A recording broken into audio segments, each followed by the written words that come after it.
Everyone, मैं आशा करती हूँ आप सभी ठीक होंगे। मैं काजल धामी आप सभी का स्वागत करती हूँ आपके अपने चैनल प्यूपिल टीचर में। सीटेट दिसंबर 2021 को लेके आज की ये वीडियो आप लोगों की एक खास वीडियो होने वाली है, जिसके अंदर मैं आप लोगों की सीटेट में ईवीएस जो पूछा जाता है इसकी मैं मैराथन क्लास आज मैं आप लोगों के लिए लेके आई हूँ।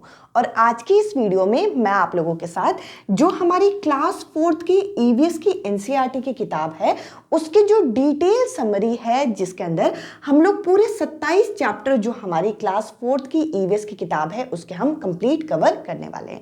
अगर आप लोगों ने जो मैंने अलग अलग पार्ट्स की वीडियो बनाई थी वो वीडियो सीरीज देखी है तो आप लोगों को ये सीरीज अच्छी लगेगी। और साथ ही साथ अगर आप लोगों ने वो वीडियो सीरीज नहीं देखी तो ये जो मैराथन क्लास आज मैं आपके साथ डिस्कस करने वाली हूँ इसके अंदर आपकी क्लास 4th की ईवीएस की जो एनसीईआरटी की किताब है वो यहाँ पे कंप्लीट हो जाएगी। तो इस वीडियो को आप कंप्लीट देखिएगा। साथ ही साथ आप मेरे साथ टेलीग्राम ग्रुप पे भी जुड़ सकते हैं, जिसका लिंक आप लोगों को डिस्क्रिप्शन में मिल जाएगा। और अगर आप मेरे साथ तैयारी करना चाहें तो बाकी विषयों की जो आपकी प्लेलिस्ट है, आपको प्लेलिस्ट सेक्शन में हर विषयों की अलग अलग प्लेलिस्ट मिल जाएगी। तो चलिए इस मैराथन सीरीज को शुरू करें और आज की इस वीडियो सीरीज में हम लोग पूरे 27 चैप्टर जो हमारी क्लास 4th की ईवीएस में दिए हैं उसको जरा कवर करें। चलिए आज का ये मैराथन सीरीज शुरू करें और हम क्लास 4th की जो ईवीएस हम कवर करने वाले हैं उसका पहला पार्ट है गोइंग टू स्कूल, चलो चले स्कूल। इस पार्ट के अंदर हम लोगों को बच्चों के द्वारा बताया गया है कि वे स्कूल पहुंचने के लिए किन साधनों का प्रयोग करते हैं। और इस पार्ट की शुरुआत में हम लोगों को सबसे पहले असम के बारे में बता रखा है। यहाँ पर बच्चे बताते हैं कि इनके यहाँ बारिश बहुत होती है और कभी कभार घुटनों तक पानी भर जाता है। ऐसे में ये करते क्या है, ऐसे में ये एक हाथ में किताब और दूसरी हाथ से ये बांस से बने हुए पुल को पकड़ के रास्ते को पार करते हैं। तो देखिए यहाँ पे हमारे पेपर में ये सवाल पूछा जा सकता है कि बांस और जो रस्सी से बना हुआ पुल है ये कहाँ प्रयोग किया जाता है। तो इसका आंसर होगा ये असम में प्रयोग किया जाता है। अब चलिए आगे बढ़ते हैं अगली स्लाइड की तरफ। आगे हम लोगों को यहाँ पे जुगाड़ के बारे में बता रखा है। देखिए सबसे पहला सवाल तो ये है कि जुगाड़ है क्या और इसके अलावा जुगाड़ कहाँ प्रयोग किया जाता है।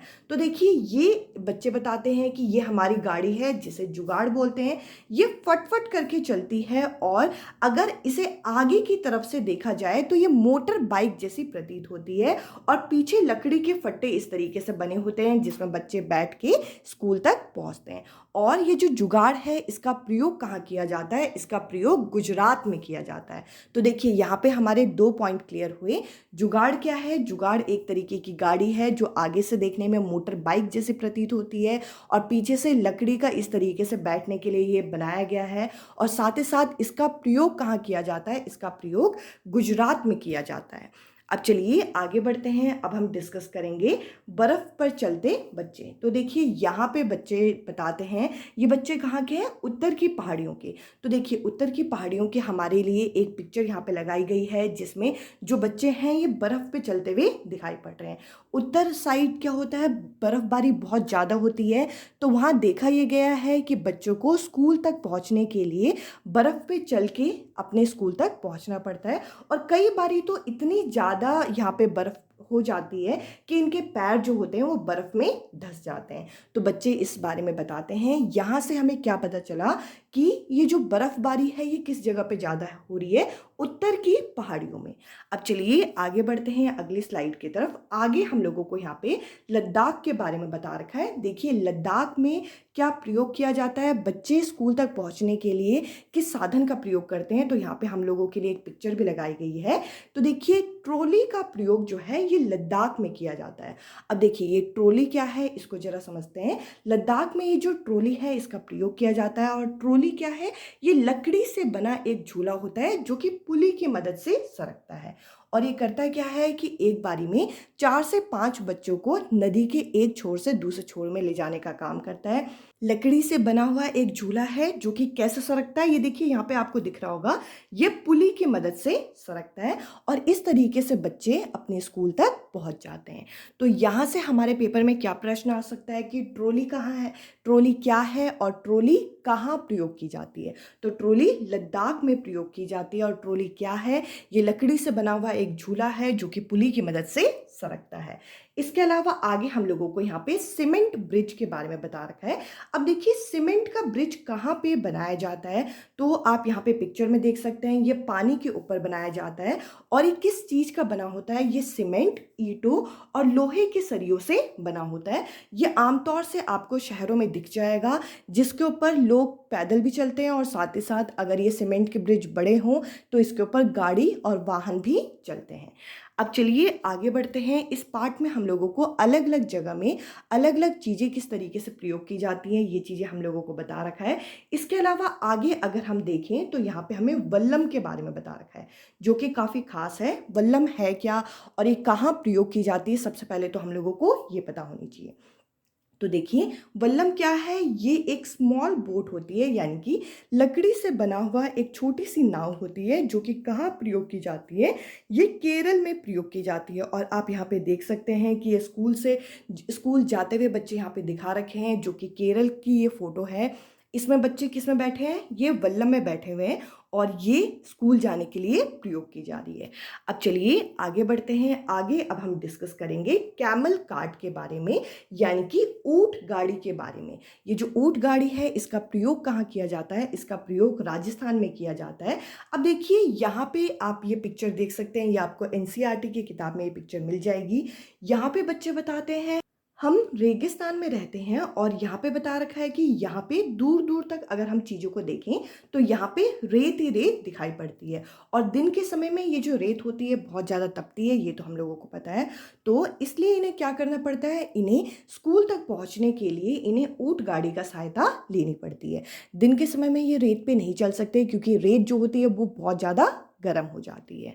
तो यहाँ पे हमसे क्या पूछा जा सकता है कि कैमल कार्ट जो है ये कहाँ प्रयोग किया जाता है, ये राजस्थान में प्रयोग किया जाता है, वो भी रेगिस्तानी एरिया में। अब चलिए आगे बढ़ते हैं। आगे अब हम लोगों को यहाँ पे बुलक कार्ट के बारे में बता रखा है, यानी कि बैलगाड़ी के बारे में बता रखा है। तो देखिए ये कहाँ प्रयोग किया जाता है, ये मैदानी इलाके में प्रयोग किया जाता है। और बच्चे यहाँ पे बताते हैं कि हम बैलगाड़ी में बैठकर हरे भरे खेतों से होकर इधर से उधर जाते हैं, यानी कि स्कूल जाने के लिए क्या करते हैं, खेतों के बीचों बीच जो जगह होती है, जैसे कि आप यहाँ पे देख सकते हैं, इस जगह पे इनकी बैलगाड़ी चलती है, यानी कि कैमल कार्ट चलते हैं और बच्चे यहाँ पे इनके ऊपर बैठ के स्कूल जाते हैं। और साथ ही साथ क्योंकि ये ऊपर से खुला होता है और कभी बारिश हो जाए या फिर ज़्यादा धूप पड़े तो ये क्या करते हैं, छतरी से ये अपने सर को ढक लेते हैं। इस बारे में यहाँ पे हमें बता रखा है और इस पिक्चर में भी आप देख सकते हैं बच्चों ने यहाँ पे सर में छाता पकड़ा हुआ है। इसके अलावा हम लोगों को अगर हम आगे बढ़ें तो यहाँ पे हमें उत्तराखंड या फिर उत्तरांचल के बारे में भी बता रखा है कि यहाँ किस तरीके से बच्चे स्कूल पहुँचते हैं। तो देखिए यहाँ पे उत्तरांचल की एक फ़ोटो लगा रखी है और ये बता रखा है कि यहाँ पे जो अगर रास्ते देखें तो यहाँ के रास्ते कैसे होते हैं, ऊबड़ खाबड़ और पथरीले रास्ते होते हैं पहाड़ी एरिया में।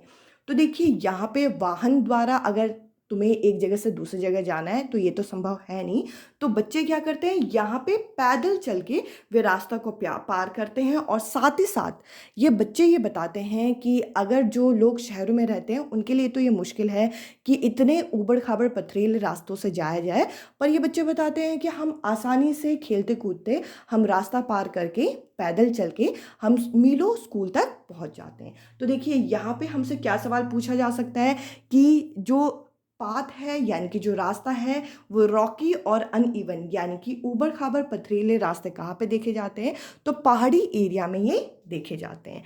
अब चलिए आगे बढ़ें। अब देखिए अभी जो मैंने आपके साथ डिस्कस किया वो हमारी जो क्लास 4th की ईवीएस थी उसका पहला पार्ट था। अब हम दूसरा चैप्टर डिस्कस करेंगे जो कि है कान कान में, यानी कि ईयर टू ईयर। इसमें हमें कई सारे पक्षियों के बारे में जानने को मिलेगा। तो देखिए यहाँ पे पहले पॉइंट में हम लोगों को बता रखा है, we know that ears help us to hear, यानी कि हम सबको पता है कि जो हमारे कान होते हैं वे हमें सुनने में मदद करते हैं। और यहाँ पे पक्षियों के बारे में क्या बता रखा है, पक्षियों के जो कान होते हैं वे दिखाई नहीं देते, पर उनके सर के दोनों तरफ छोटे छोटे छेद होते हैं, उन छेदों की मदद से ही वे पक्षी सुन पाते हैं। तो देखिए यहाँ पे इस स्लाइड में हम लोगों को ये बता रखा है कि जो हमारे कान होते हैं वे हमें सुनने में मदद करते हैं और पक्षियों में क्या देखा गया है, पक्षियों में छोटे छोटे टाइनी होल्स, छोटे छोटे छेद देखे गए हैं उनके सर के दोनों तरफ, जो कि आसानी से दिखाई नहीं पड़ते, जो कि यहाँ पे किससे कवर होते हैं, फैदर से, उनके पंखों से यहाँ पे कवर होते हैं और ये चीज़ उन्हें सुनने में मदद करते हैं। अब चलिए आगे बढ़ते हैं। आगे अब हम लोगों को यहाँ पे छिपकली और मगरमच्छ यानी कि लिजर्ड और क्रोकोडाइल के बारे में भी बता रखा है। तो देखिए इनके बारे में भी ये बता रखा है कि ये भी सुन पाते हैं और इनके भी जो कान होते हैं वो छोटे छोटे छेद जैसे होते हैं, पर ये भी आसानी से दिखाई नहीं पड़ते। इस पार्ट में हम लोगों को इनके बारे में भी बता रखा था, छिपकली और मगरमच्छ के बारे में। अब देखिए इसके बाद अगर हम आगे देखें तो ये जो पॉइंट मैं आपके साथ डिस्कस कर रही हूँ ये बहुत ज़्यादा महत्वपूर्ण हो जाता है। यहाँ पे बता रखा है कि ऐसे जानवर जिनके कान हमें बाहर से दिखाई पड़ते हैं, आप यहाँ पे देख सकते हैं, जिनके कान हमें बाहर से दिखाई पड़ते हैं और जिनके शरीर में बाल होते हैं, दो चीज़ें यहाँ पे बता रखी है कि ऐसे जानवर जिनके कान हमें बाहर से दिखाई पड़े और साथ ही साथ जिनके शरीर में बाल होते हैं, वो क्या करते हैं, वो यंग वंस बर्थ करते हैं, यानी कि वे अंडे नहीं देते हैं। तो देखिए यहाँ पे आप लोगों को ये चीज़ क्लियर होनी चाहिए। यहाँ पे बच्चे कौन पैदा करते हैं, कैसे जानवर बच्चे पैदा करते हैं, जिनके कान बाहर को दिखाई पड़ते हैं और साथ ही साथ जिनके शरीर में बाल होते हैं, वे बच्चे पैदा करते हैं। इसके अलावा हम लोगों को एक और पॉइंट यहाँ पे बता रखा है कि ऐसे जानवर जिनके जो कान होते हैं वे हमें बाहर को नहीं दिखाई पड़ते और जिनके शरीर में बाल नहीं होते, वो क्या करते हैं, वो यहाँ पे अंडे देते हैं। इस बारे में भी हमें यहाँ पे बता रखा है। तो देखिए कान कान में यानी कि ईयर टू ईयर, ये जो दूसरा पार्ट है हम लोगों को इस चैप्टर में इन सब चीज़ों के बारे में यहाँ पे बताया गया था। अब चलिए तीसरे पार्ट को, तीसरे चैप्टर को जरा हम डिस्कस करें। तीसरा पार्ट जो हमें दे रखा है क्लास 4th की ईवीएस में, वो दे रखा है नंदू हाथी, अ डे विथ नंदू। तो चलिए इस पार्ट को जरा डिस्कस करें। इस पार्ट के अंदर हम लोगों को एलिफेंट यानी कि हाथियों के बारे में बहुत सारी खास बातें जानने को मिलेंगी। तो देखिए सबसे पहले तो हम लोगों को ये बता रखा है कि जो एक बड़ा हाथी होता है यानी कि एक अडल्ट एलिफेंट होता है, वे एक दिन में कितना खाना खा लेता है लगभग। तो देखिए यहाँ पे बता रखा है ये 100 किलोग्राम से ज़्यादा लीफ और ट्विंग यानी कि जो झाड़ियाँ होती हैं वे एक दिन में खा लेता है। तो देखिए ये इंपॉर्टेंट पॉइंट हो जाता है कि एक बड़ा हाथी एक दिन में 100 किलोग्राम से ज़्यादा पत्ते और झाड़ियाँ खा लेता है।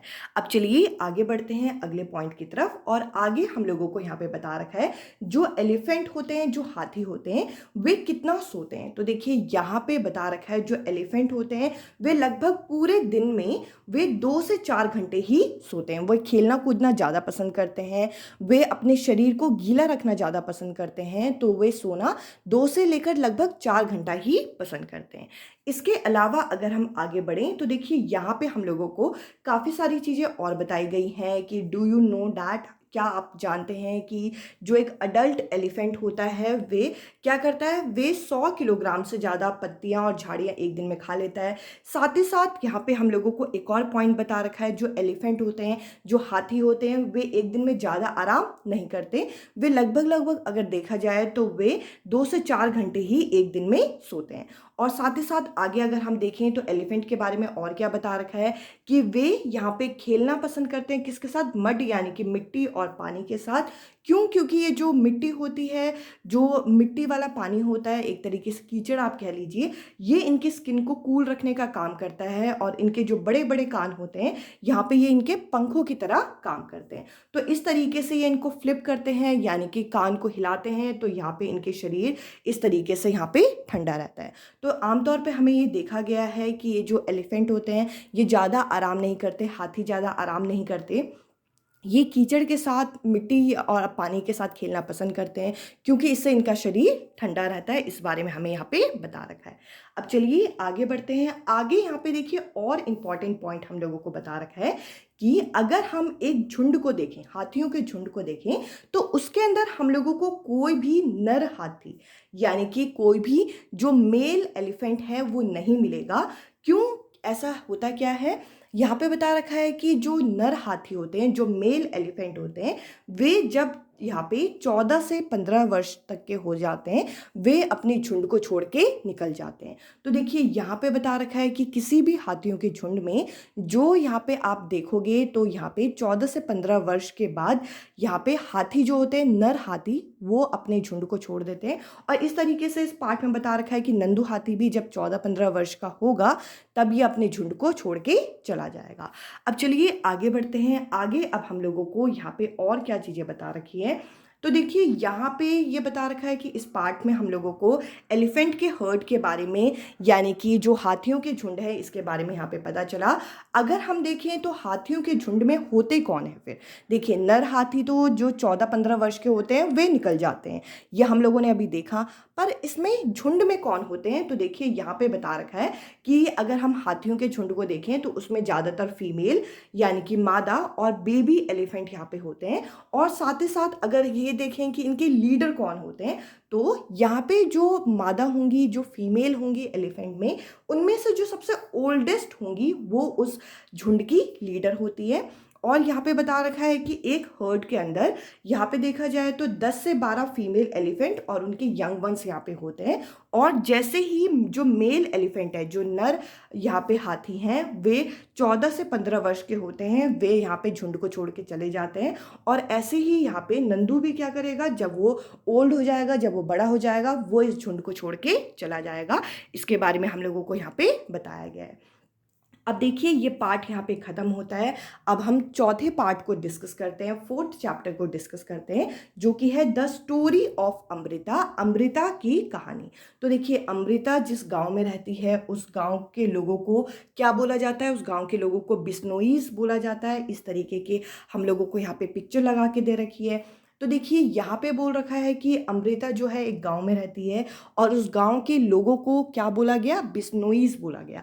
अब देखिए बिश्नोईज क्यों बोला गया ये भी हम आगे डिस्कस करेंगे। तो चलिए अगले स्लाइड में जरा बढ़ते हैं। आगे यहाँ पे बता रखा है कि अमृता जिस गांव में रहती है उस गांव का नाम क्या है, उस गांव का नाम है खेजरी विलेज। तो देखिए वहाँ के लोगों को तो बिश्नोईज कहते हैं और जिस गांव में अमृता रहती है उस गांव का नाम क्या है, खेजरी विलेज, जो कि जोधपुर राजस्थान के पास है। तो देखिए यहाँ पे खेजरी क्यों बोला जाता है, क्योंकि इनके गांव के आसपास खेजरी के बहुत सारे पेड़ है, तो इस वजह से यहाँ पे इस गांव का नाम ही खेजरी रखा गया। और यहाँ के लोगों को मैंने जैसे कि अभी बताया है कि यहाँ के लोगों को क्या बोला जाता है, यहाँ के लोगों को बिश्नोईज बोला जाता है। तो देखिए बिश्नोईज बोलने का खास कारण क्या है कि एक बारी एक राजा थे जिनको क्या करना था, जिनको यहाँ पे जो खेजरी के पेड़ हैं उनको कटवा के वहाँ पे कुछ और काम करवाने थे। तो उन्होंने अपने कुछ सैनिक भेजे जो कि उस पेड़ों को काटने के लिए आए राजा के आदेश पे। पर वहाँ के लोगों ने क्या किया, वहाँ के लोगों ने उन पेड़ों को कटने नहीं दिया, उन पेड़ों से वे लिपट गए। वहाँ की जो औरतें थी, वहाँ के जो पुरुष थे, उन पेड़ों से लिपट गए। और आखिर में क्या हुआ, आखिर में राजा को ही उस जगह पे आना पड़ा ये देखने के लिए कि लोग उन पेड़ों को क्यों नहीं काटने दे रहे। तो लोगों का स्नेह देख के पेड़ों को लेके वहाँ के लोगों को राजा ने क्या बोला कि राजा ने उन लोगों का नाम रख दिया बिश्नोईज, जो रखवाली करते हैं। अब चलिए आगे बढ़ते हैं। आगे देखिए आगे हम लोगों को, अब हमने इस पार्ट के अंदर खेजरी पेड़ के बारे में काफ़ी ज़्यादा सुना, तो इस पेड़ के बारे में हम लोगों को पता होना चाहिए। तो ये देखने में कुछ इस तरीके से दिखाई पड़ते हैं। और यहाँ पे बता रखा है ये जो खेजरी ट्री है, इनको ग्रो करने के लिए, इनको बढ़ने के लिए ज़्यादा पानी की आवश्यकता नहीं होती। और ख़ास बात क्या है, जो इनकी छाल होती है इससे दवा बनाने का काम लिया जाता है और इनकी लकड़ी पे जल्दी कीड़ा नहीं लगता। तो देखिए ये गांव कहाँ है, ये खेजरी विलेज जो है ये जोधपुर राजस्थान में है। और यहाँ के लोगों को क्या बोला जाता है, बिश्नोईज बोला जाता है। और इस पार्ट के अंदर हमें एक राजा की कहानी भी बताई गई है। अब चलिए आगे बढ़ते हैं अगले चैप्टर की तरफ। अगला जो चैप्टर है चैप्टर नंबर 5, ये है हमारा अनीता एंड द हनी बीज, यानी कि अनीता की मधुमक्खियाँ। तो देखिए यहाँ पे हमें मधुमक्खी पालन के बारे में काफ़ी सारी चीज़ें जानने को मिलेंगी। तो देखिए यहाँ पे सबसे पहले अनीता बताती है आई लिव इन बुचाहा विलेज, जो कि कहाँ पे है, मुजफ्फरपुर में है, जो कि बिहार का एक डिस्ट्रिक्ट है। और देखिए ये स्कूल में जाने वाली एक बच्ची है जो कि यहाँ पे ये देखती है कि उसके आसपास मधुमक्खी पालन का काम हो रहा है, वहाँ पे मधुमक्खी पालन के सेंटर बनाए गए हैं। तो वो क्या करती है, वो भी उस वहाँ पे दाखिला लेती है एक तरीके से पार्ट टाइम जॉब की तरह। तो वो स्कूल जाती है, उसके बाद वो ट्रेनिंग सेंटर जाती है जहाँ पे वो मधुमक्खी पालन के बारे में बहुत सारी चीज़ें यहाँ पे सीखती है। तो देखिए यहाँ पे हम लोगों को इस पार्ट के अंदर क्या बताया गया है, इसको ज़रा देखते हैं। यहाँ पे हम लोगों को, जैसा कि मैंने कहा कि हमें हनी बीज के बारे में बहुत सारी चीज़ें जानने को मिलेंगी। तो यहाँ पे हमें बता रखा है जो मधुमक्खियाँ होती हैं उन्हें क्या चीज़ें लुभाती हैं, उन्हें क्या चीज़ें अट्रैक्ट करती हैं। तो हमें यहाँ पे बता रखा है लीची के जो फ्लावर्स होते हैं उन्हें वे बहुत ज़्यादा लुभाते हैं। तो लोग क्या करते हैं, वहाँ पे लीची के पौधे वहाँ पे उगाते हैं और इस तरीके से यहाँ पे क्या करते हैं, यहाँ के लोग बी कीपिंग करके, मधुमक्खी पालन करके यहाँ पे हनी को, शहद को कलेक्ट करते हैं। इसके अलावा अगर हम आगे बढ़ें तो यहाँ पे बता रखा है ट्रेनिंग के दौरान यहाँ पे अनीता को क्या चीज़ें पता चली। ट्रेनिंग के दौरान यहाँ पे अनीता को पता चला कि जो हनी बी होते हैं, जो मधुमक्खियाँ होती हैं, वे अपने अंडे कब देती हैं। वे अपने अंडे अक्टूबर से लेकर दिसंबर के बीच में देती हैं।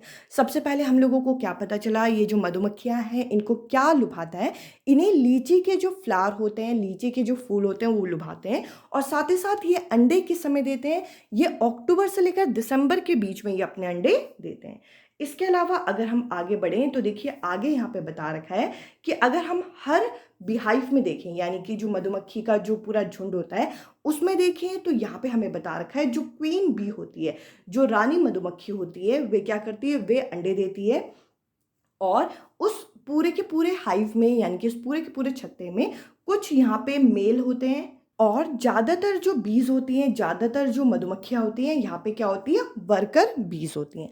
तो इस पार्ट के अंदर अनीता ने जब ट्रेनिंग में पार्ट लिया तो उसके अंदर यहाँ पे बताया गया है कि उसने मधुमक्खी पालन के बारे में, हनी बीज के बारे में, मतलब मधुमक्खी के छत्ते के बारे में क्या क्या चीज़ें जानी।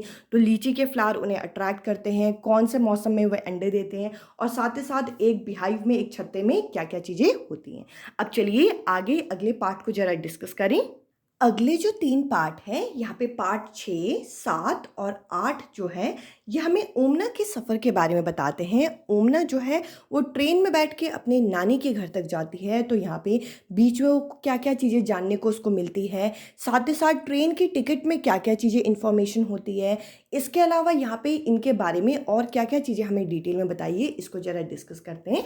यहाँ पे बता रखा है ओमना और उसकी जो पक्की सहेली है राधा, वो बहुत ज़्यादा खुश है क्योंकि वो ट्रेन में साथ में केरल तक जाने वाली है।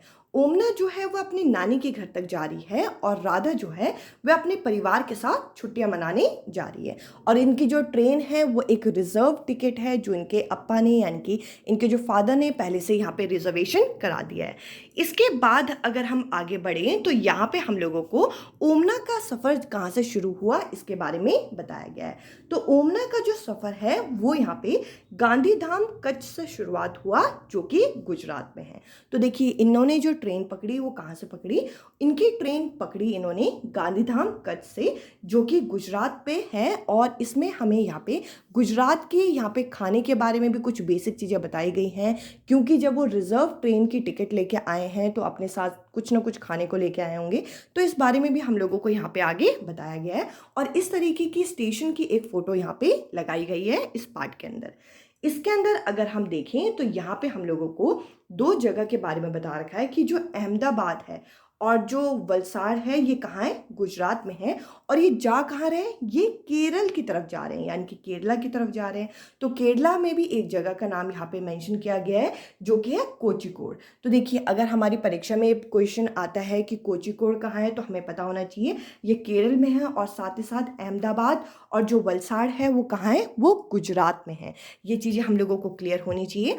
अब देखिए अगर हम आगे बढ़ें, जब इनकी जर्नी शुरू हो जाती है, इनका ये सफ़र शुरू हो जाता है, तो यहाँ पे टीटी इनकी जो टिकट है वो चेक करने आता है। जैसे कि मैंने बोला कि इनकी जो टिकट थी वो एक रिजर्व टिकट थी और साथ ही साथ ये गुजरात से अपने लिए कुछ ना कुछ खाने को लेके आए थे। तो इनके जो टिफ़िन था उसके अंदर क्या क्या चीज़ें थी, एक तो ढोकला था चटनी के साथ, लेमन राइस थे और मिठाई थी। तो हमें ये पता चलता है कि गुजराती फूड के अंदर क्या क्या चीज़ें आ जाती हैं, ढोकला, चटनी, लेमन राइस और मिठाई। तो ये कुछ ऐसी चीज़ें हैं जो कि राजस्थानी फूड आइटम में यहाँ पे, गुजराती फूड आइटम में यहाँ पे काउंट होती है। इसके अलावा अगर हम आगे बढ़ें तो देखिए आगे यहाँ पे अगला चैप्टर यहाँ पे शुरू हो जाता है, जो कि इसी चैप्टर का कंटिन्यूशन है, जो कि है चैप्टर 7, जो कि इस चैप्टर का नाम क्या रखा है, खिड़की से। जब ओमना यहाँ पे ट्रेन से सफ़र कर रही होती है तो वो खिड़की के बाहर काफ़ी सारी चीज़ों को देखती है, अपने अप्पा से पूछती है कि ये चीज़ें क्या हैं, तो इस चैप्टर का नाम ही रख दिया फ्रॉम द विंडो। तो देखिए यहाँ पे जब ओमना यहाँ पे थोड़ा आराम करके उठती है तो वो देखती है कि बाहर पे एक बोर्ड लगा हुआ है जिस पे लिखा हुआ है मडगांव। तो देखिए वो सबसे पहले अपने अप्पा से सवाल पूछती है कि मडगांव कहाँ है, हम लोग कहाँ पहुँचे। तो उसके अप्पा उसे बताते हैं कि जो मडगांव है ये कहाँ पे, गोवा में है। तो देखिए हमें एक और चीज़ के बारे में यहाँ पे जानने को मिला कि गोवा में ये जगह क्या है, मडगांव है, मतलब मडगांव का है, गोवा में। इसके अलावा यहाँ पे अब आगे बढ़ते हैं तो यहाँ पे हमें एक और पिक्चर इस तरीके से लगाई है जिसमें ये बता रखा है कि गोवा से केरल तक अगर हम देखें तो कितने यहाँ पे ब्रिज हैं, कितने यहाँ पे सुरंगें हैं और कितने पुल हैं। तो देखिए यहाँ पे बता रखा है अगर हम गोवा से केरल की तरफ देखें तो 92 यहाँ पे टनल है, 92 तो यहाँ पे सुरंगें हैं और साथ ही साथ 2000 पुल यहाँ पे गोवा से लेकर केरल के बीच में। तो देखिए ये एक इंपॉर्टेंट पॉइंट हो जाता है जो आप अपने नोट्स में यहाँ पे नोट डाउन करना। बाकी ये जितने भी पॉइंट मैं आप लोगों को यहाँ पे डिस्कस कर रही हूँ ये सारे मैंने वही पॉइंट लिए हैं जिससे कुछ ना कुछ आपके प्रीवियस ईयर में पूछा गया और साथ ही साथ जो यहाँ पे इंपॉर्टेंट फैक्ट यहाँ पे तैयार होते हैं।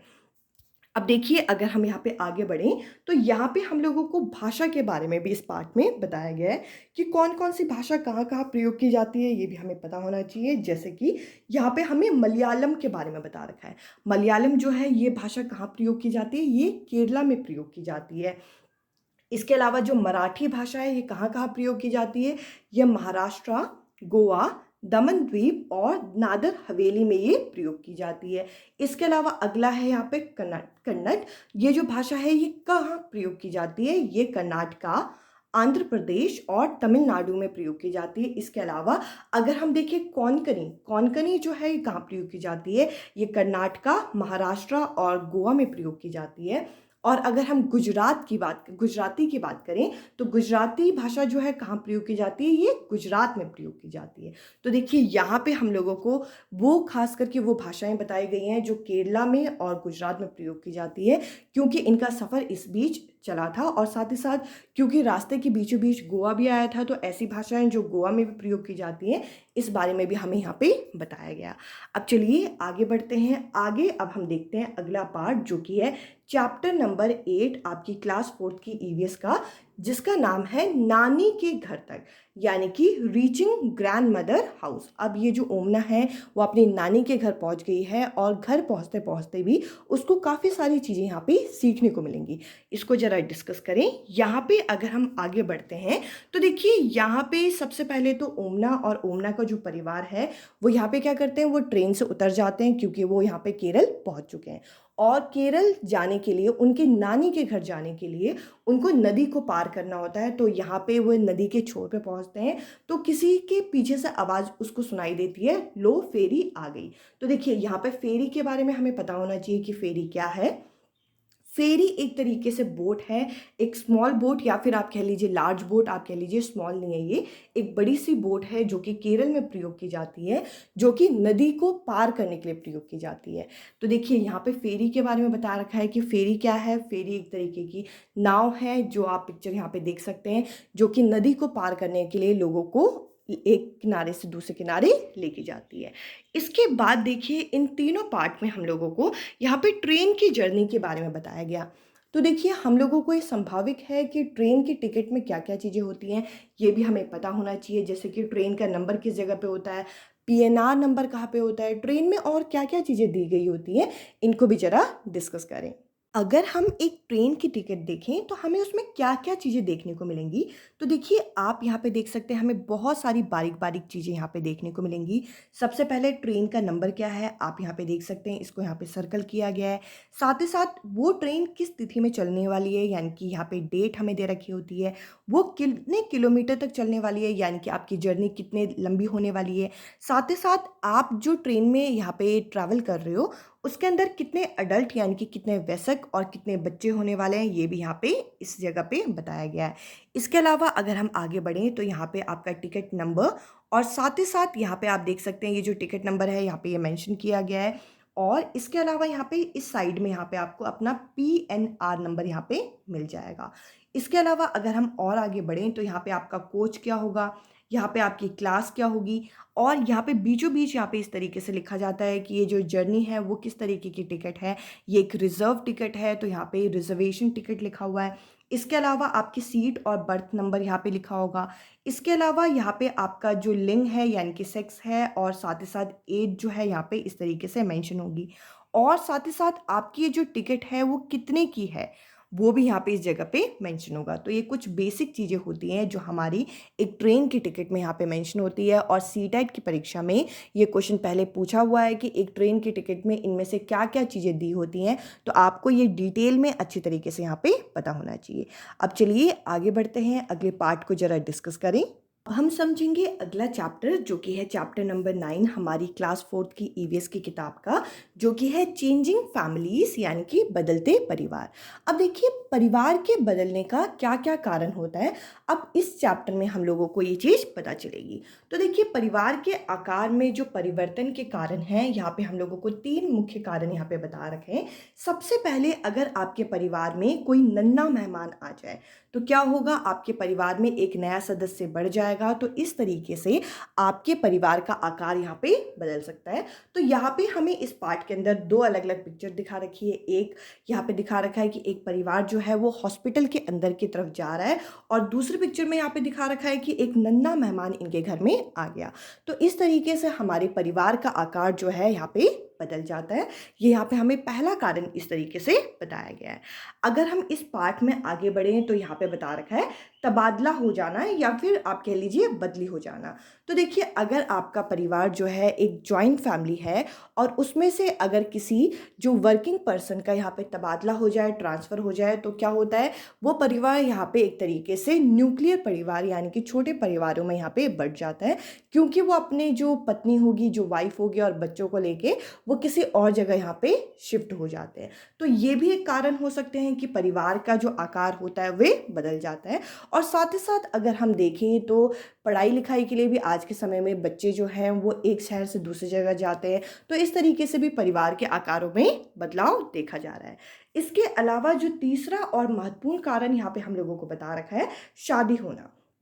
तो देखिए यहाँ पे तीसरा जो कारण बता रखा है, और इस तरीके से यहाँ पे पिक्चर लगाई गई है जिसमें एक दुल्हन दिखाई गई है जो कि यहाँ पे बैठी हुई है, इसके आसपास काफ़ी लोग हैं। तो देखिए यहाँ पे बता रखा है कि तीसरा कारण क्या है, अगर शादी हो जाती है तो एक परिवार की जो बेटी होती है वो दूसरे परिवार में चली जाती है, इस तरीके से दोनों परिवारों का यहाँ पे आकार बदल जाता है।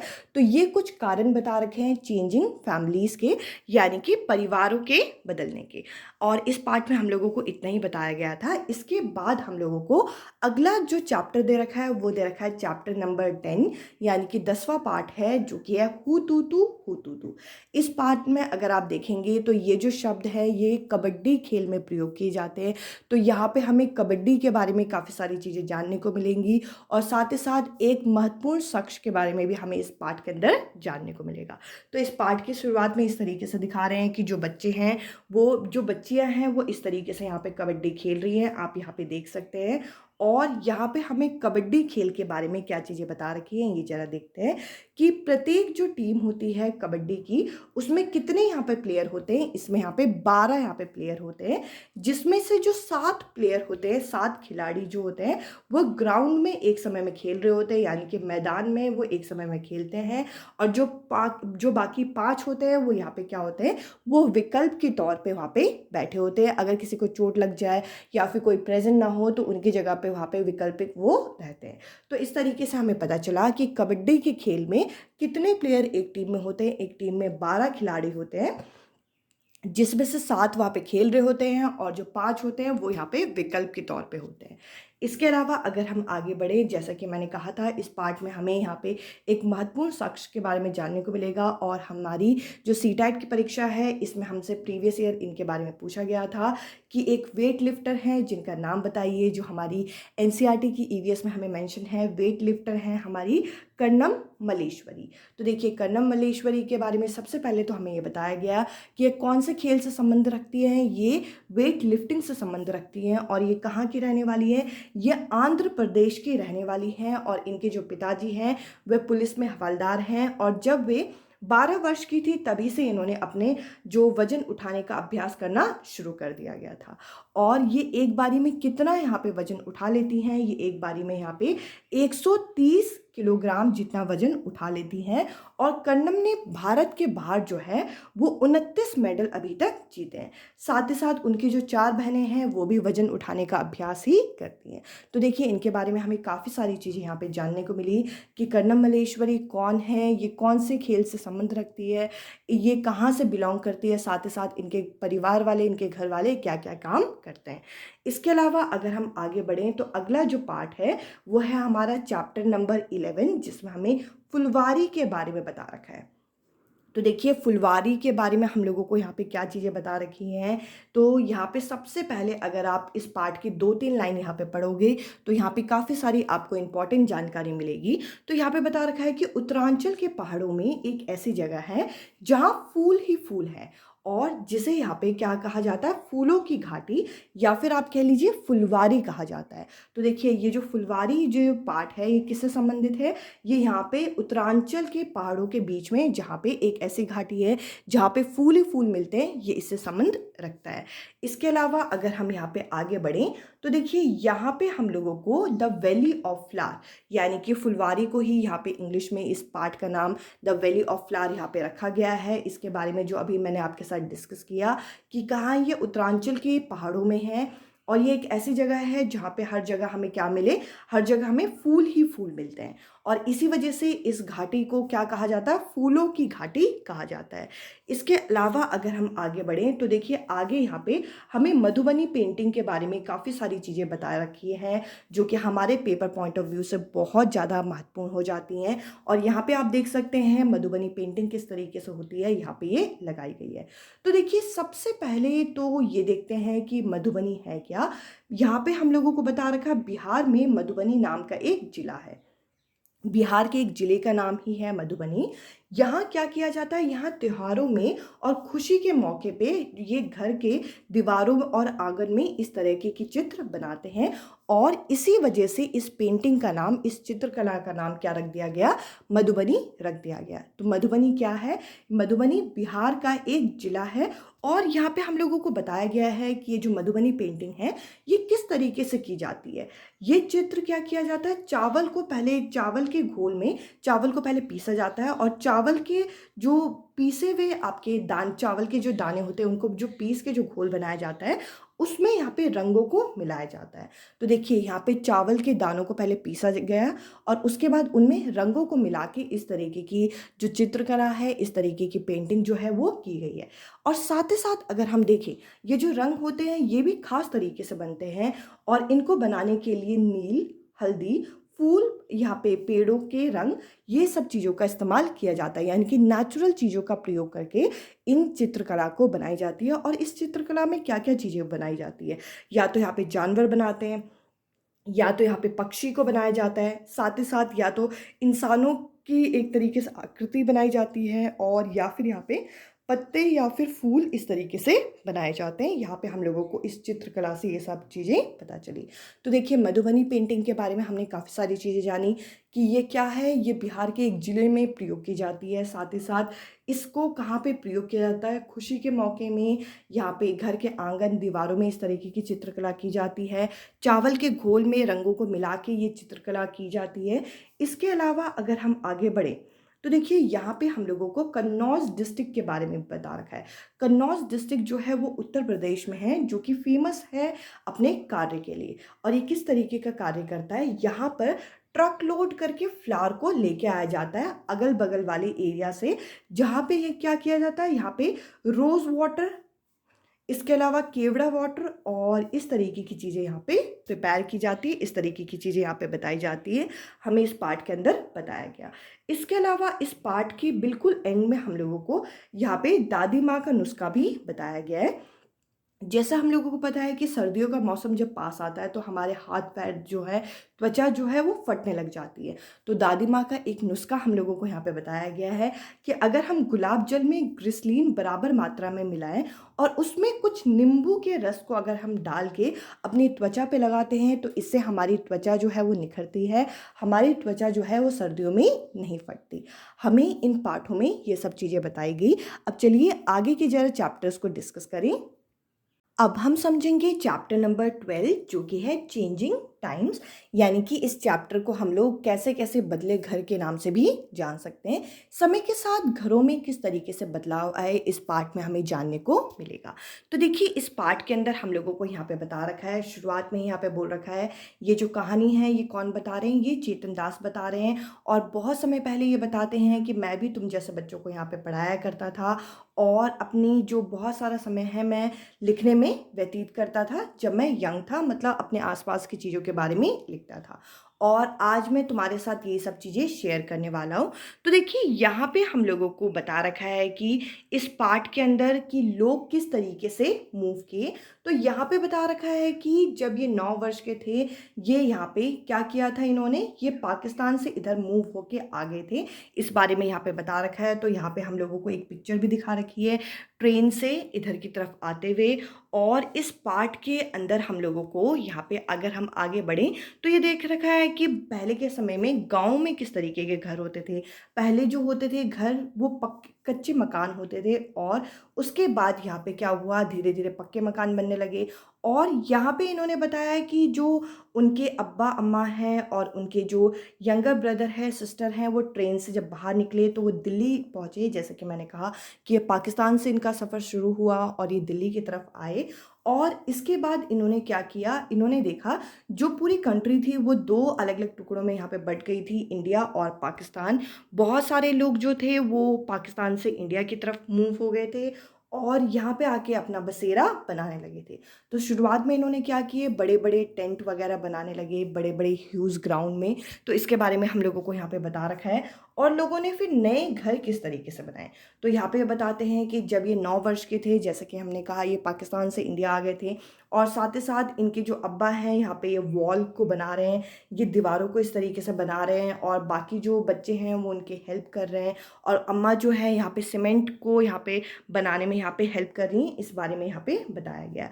तो देखिए इस चीज़ में, इस चैप्टर के अंदर हम लोगों को ये बताया गया कि समय के साथ लोगों के रहन सहन में, लोगों की चीज़ों में किस तरीके से परिवर्तन आया, इस बारे में आप यहाँ पे इस चैप्टर के अंदर पढ़ सकते हैं। इसके अलावा यहाँ पे अगर हम आगे बढ़ें तो यहाँ पे ये बता रखा है कि जैसे जैसे उनकी स्टडी फिनिश हुई, ये जो चेतन दास थे उनको जॉब मिली और उनके अम्मा अब्बा चाहते थे कि उनकी शादी हो जाए। तो इसके बाद उन्होंने क्या किया, उन्होंने फिर से अपने घर को शादी से पहले रिपेयर किया और एक बड़ा सा रूम, एक बड़ी सी बिल्डिंग टाइप की इन्होंने यहाँ पे बनाई, जहाँ पे इनका किचन एरिया अलग था, अलग अलग दीवार थे, अलग अलग जगह पे इनके कमरे इस तरीके से यहाँ पे बनाए गए। और अब इनके जो घर होते थे वो पक्के मकान के यहाँ पे बन चुके थे जब तक इनकी पढ़ाई यहाँ पे ख़त्म हुई। और उसके बाद ये बताते हैं कि इनकी जो शादी हुई वो सुमन नाम की एक लड़की से हुई, जो कि यहाँ पे इस पिक्चर में दिखाई गई है कि वो किचन के यहाँ पे फ्लोर में इस तरीके से बैठी हुई है। तो देखिए यहाँ पे ये बताया गया है कि इस पार्ट के अंदर कि चेतन दास की लाइफ में किस तरीके से यहाँ पे चेंजेस आए, उन्होंने किस तरीके से अपने घर की शुरुआत की। और धीरे धीरे यहाँ पे बता रखा है कि जब दो बेटे और एक बेटी यहाँ पे बॉर्न हुए तो उसके बाद उन्होंने उनकी स्टडी के लिए और ज़्यादा यहाँ पे क्या किया, और ज़्यादा यहाँ पे इन्वेस्टमेंट की। अब उनके पास धीरे धीरे आते आते यहाँ पे आप देख सकते हैं कि इनके पास आखिर में ये बंगलो इस तरीके से बन गया था। तो देखिए यहाँ पे इस पार्ट के अंदर हम लोगों को ये बताया गया कि किस तरीके से चेतन दास ने अपनी कहानी शुरू की, किस तरीके से वो मूव होके दिल्ली की तरफ आए थे और उनके परिवार ने, उनके जो अब्बा थे अम्मा थी, उन्होंने पहले एक छोटा सा घर बनाया, फिर उनके परिवार, उनके जो स्टडी है उसको पूरा किया। उसके बाद उनकी शादी का दौर आया, उस समय उन्होंने किस तरीके से अपने घर को फिर से उन्होंने रेनोवेट किया। उसके बाद इन्होंने क्या किया, उसके बाद जब उनके बच्चे वगैरह पैदा हुए तब इन्होंने यहाँ पे पहले चूल्हा प्रयोग किया जाता था, उसके बाद ये गैस स्टोव, फिर उसके बाद ये इस तरीके से ये कुकिंग के लिए यहाँ पे इन्होंने गैस वगैरह शुरू की। तो देखिए यहाँ पे इस पार्ट में हम लोगों को जो इनके टाइम वगैरह में चेंजेस आए, उसके बाद यहाँ पे बोल रखा है कि जब उनका यंगर सन दिल्ली की तरफ मूव हुआ और उसे जॉब मिली, तो यहाँ पे दिखा रखा है कि वो यहाँ पे अब क्या कर रहा है, यहाँ पे एक बड़े से अपार्टमेंट में वो जॉब कर रहा है और उसकी लाइफ में यहाँ पे बहुत सारी चीज़ें और ऐड हो गई हैं। और यहाँ पे बता रखा है गुड़गांव के बारे में, गुड़गांव एरिया में वो काम करता है और बड़े बड़े अपार्टमेंट में, हाई रेज बिल्डिंग में वो अब रहने लगे हैं। तो इस तरीके से हम लोगों को यहाँ पे बता रखा है कि किस तरीके से लोगों के घर, किस तरीके से रहन सहन इस चीज़ों में बदलाव हुआ है। अब चलिए अगले पार्ट को जरा डिस्कस करते हैं। इस पार्ट में हम लोगों की सीटेट परीक्षा से ओरिएंटेड इतना कुछ हम लोगों को डिटेल नहीं दे रखा था जो हम लोग यहाँ पे डिस्कस करें। अब चलिए अगले पार्ट को डिस्कस करें। समझेंगे अगला पार्ट जो कि है chapter number 13, a reverse tale. तो देखिए इस पार्ट में हम लोगों को बता रखा है कि हमारी जो नदियां हैं वो किस तरीके से गंदी हुई, और यहाँ पे हमें बता रखा है कि नदी से लेकर समुद्र तक ये कितनी जगह आपका रुकते हुए चलती है, और साथ ही साथ इसे किस तरीके से पहले के समय में और अब के समय में यहाँ पे परिवर्तन देखने को मिल रहा है। तो अगर इस पार्ट में आप देखेंगे तो एक सुंदर सी पिक्चर इस तरीके से यहाँ पे दिखाई गई है कि पहाड़ों के रास्ते ये नदी होते हुए आती है और जंगलों के रास्ते, और यहाँ पे आप देख सकते हैं शहरों से होते हुए आप देखेंगे यहाँ पे कुछ गंदगी इसमें यहाँ पे मिल जाती है, जैसे कि जो शहरों का गंद होता है, नाले, इन सब चीज़ों का गंद इनमें मिक्स हो जाता है, फैक्ट्रियों का गंद मिक्स हो जाता है, और इस तरीके से ये आखिर में कहाँ पहुँचती है, ये आखिर में यहाँ पे समुद्र तक पहुँच जाती है। तो इस तरीके से हम लोगों को यहाँ पे वाटर पॉल्यूशन के बारे में भी यहाँ पे एक तरीके से बच्चों को हम इस पार्ट के थ्रू अवेयरनेस दे सकते हैं कि पानी किस तरीके से यहाँ पे पॉल्यूट हो रहा है, हम इस बारे में बता सकते हैं। तो देखिए अगर हम आगे बढ़ें तो इस पार्ट में हम लोगों को यहाँ पे यही चीज़ें बता रखी हैं कि आप एक पिक्चर से एक सुंदर सी पिक्चर बनाइए जिसका टाइटल में आप या तो बोट या तो आप फ्लारिंग वाटर, ब्लू फिश, ये सब चीज़ें ये आप दिखा के आप एक छोटा सा एक अच्छी सी स्टोरी यहाँ पे क्रिएट करें। आप बच्चों को इस तरीके का काम दे सकते हैं। इसके अलावा हमें इस पार्ट में कई सारे पिक्चर्स वगैरह दिखा रखे हैं जिसमें ये बता रखा है कि हमारे नदी नाले किस तरीके से गंदे हो रहे हैं। हम लोगों को एक तरीके से जागरूकता लाने के लिए ये पार्ट यहाँ पे दिया गया है। इस पार्ट के अंदर हमें काफ़ी सारी चीज़ें तो नहीं, बट हमें एक तरीके से वाटर पोल्यूशन के लिए अवेयरनेस मिल जाती है कि आप देख सकते हैं कि पहले के समय में जो नदी नाले, जो नहरें जो बिल्कुल स्वच्छ होती थी, अब के समय में यहाँ पे पॉलीथीन हो गया, कूड़ा कचरा हो गया, फैक्ट्रियों का वेस्ट हो गया, हमारे जो सिटी वेस्ट हो गया, वो सारी चीज़ें यहाँ पे इंक्लूड करके पूरी हमारी नदी नाले नहरें ये सारी चीज़ें गंदी हो रही हैं। तो देखिए इस तरीके से यहाँ पे दिखा रखा है कि अगर हम एक गांव की एक पिक्चर बनाएं जिसमें हम यहाँ पे दिखाएं कि एक नदी है, नहर है, तो हम लोग बहुत सुंदर से एक पिक्चर बनाएंगे जिसमें यहाँ पे मछलियाँ तैर रही होंगी, पर असल में अब ऐसा होता नहीं है। अब जो नदी वगैरह हैं वो सूखते जा रहे हैं। इस पार्ट में हम लोगों को ये चीज़ें बता रखी है, ये चेंजेस हम लोगों को देखने को मिल रहे हैं। और कई बारी जो पॉन्ड वगैरह होते हैं, जो रिवर होते हैं, हमारे समुद्र वगैरह होते हैं, वो क्या है, वो रेनी सीज़न और समर सीज़न में अगर आप देखें तो ये सीजनल चेंजेस अगर आप देख सकते हैं, हमारे आसपास ये चीज़ें देखी गई हैं। तो इस तरीके के सवाल जवाब इस पार्ट के अंदर हमसे पूछे गए हैं। इसके अलावा यहाँ पे पूछ रखा है कि how much water become dirty. तो देखिए पानी कितना डर्टी हो चुका है और पानी किस वजह से डर्टी हो रहा है। तो देखिए यहाँ पे बता रखा है कि ऐसी रिवर जो आपके ऐसी जो पानी के जो तालाब वगैरह हैं, वो यहाँ पे क्या है, वो यहाँ पे गांव, टाउन, सिटी, इन सब चीज़ों से बहते हुए निकलते हैं। जब ये गाँव से बहते हुए निकलती हैं तो ये इतनी गंदी नहीं होती, पर जब ये टाउन और सिटी से जाती हैं तो फैक्ट्री का वेस्ट हो गया, सिटी का वेस्ट हो गया, उसके वजह से इसमें बहुत सारी चीज़ें यहाँ पे मिक्स हो जाती हैं। इसके अलावा यहाँ पे क्या है, इनको गंदा करने का कारण क्या है कि हम लोग कपड़े वगैरह भी उसमें धोते हैं। इसके अलावा यहाँ पे जानवरों को उसमें नहलाया जाता है, बर्तन वगैरह धोते हैं। तो इस तरीके की ये जो ह्यूमन एक्टिविटी है, इससे हमारा पानी गंदा होता जा रहा है। तो इस तरीके से बहुत सारे यहाँ पे कारण बता रखे हैं कि वाटर डर्टी किस तरीके से हो रहा है और हमें ये पानी को बचाना है, क्योंकि इस पानी की हम लोगों को सबसे ज़्यादा ज़रूरत है। तो देखिए इस पार्ट के अंदर हम लोगों को यही सारी चीज़ें यहाँ पे बता रखी हैं कि वाटर पोल्यूशन हो रहा है, हम लोगों को वाटर को पोल्यूट होने से बचाना है, और इस तरीके से ये चैप्टर यहाँ पे कंप्लीट हो जाता है। अब चलिए अगले पार्ट को जरा डिस्कस करें। अगले पार्ट को समझने वाले हैं जो कि है चैप्टर नंबर 16, यानी कि अ बिजी मंथ। और इस पार्ट का नाम हम लोग अगर हिंदी में देखें तो इस पार्ट का नाम यहाँ पे बनेगा चू चू करती आई चिड़िया, जिसमें सबसे पहले हम लोगों को यहाँ पे गिज्जू भाई बेदका के बारे में बता रखा है, जो कि गुजरात में रहते हैं और ये छोटे छोटे बच्चों पे किस्से और कहानियाँ लिखते हैं।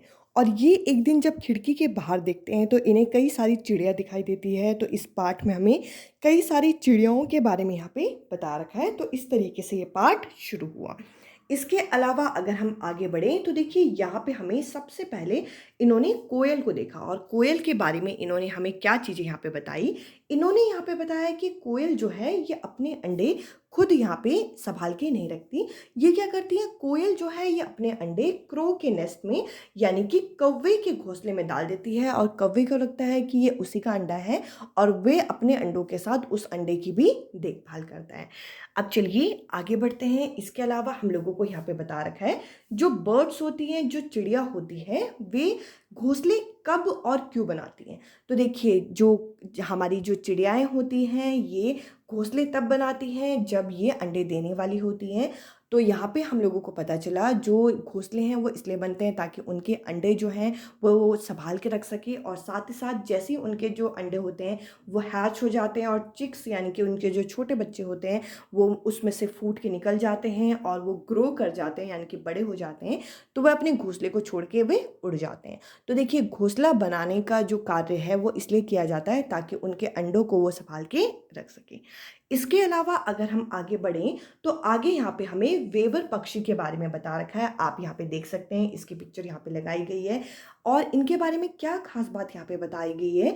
जो मेल वेवर पक्षी होता है यानी कि जो नर वेवर पक्षी होता है वो क्या करता है, वो यहाँ पे ब्यूटीफुल वोवन नेस्ट बनाता है। तो देखिए यहाँ पे आप पिक्चर देख सकते हैं और उसके बाद जब बहुत सारे नेस्ट बन जाते हैं तो जो फीमेल यानी कि मादा वोवन बर्ड होती है वो क्या करती है, वो उन नेस्ट को, उन घोंसलों को देखती है और उनमें से कोई एक जो घोंसला होता है जो उसे बेस्ट लगता है वो उसे डिसाइड करती है कि मैं अपने अंडे इसे में दूंगी। तो इनकी खास बात क्या है, जो मेल होते हैं, जो नर वोवन पक्षी होते हैं वो यहाँ पे अच्छे अच्छे सुंदर सुंदर घोंसले बनाते हैं, वो यहाँ पे वोवन नेस्ट बनाते हैं। आप यहाँ पे देख सकते हैं इस तरीके के जो यहाँ पे नेस्ट होते हैं उन्हें हम वोवन नेस्ट बोलते हैं। और साथ ही साथ जो मादा होती हैं, फीमेल होती हैं, वो उनमें से किसी एक को छांटती हैं और उनमें अपने अंडे देती हैं।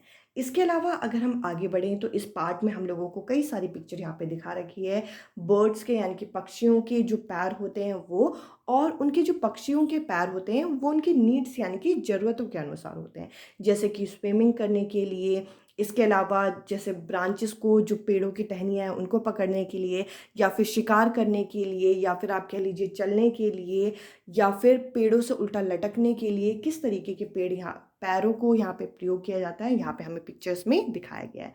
इसके अलावा हम लोगों को एक और पिक्चर यहाँ पे हमें दिखाई गई है जिसमें हमें बर्ड्स के यानी कि चिड़ियाओं के चोंच के बारे में भी बता रखा है कि चिड़ियाओं के चोंच किस तरीके के बनाए गए हैं, किस तरीके के होते हैं। तो देखिए यहाँ पे उनके भोजन के अनुसार उनका खाना किस तरीके से होगा, इस हिसाब से इनके जो चोंच हैं ये अलग अलग प्रकार के होते हैं ताकि ये अपने जो इनके लिए ज़रूरी है वो खाना ये खा सकें।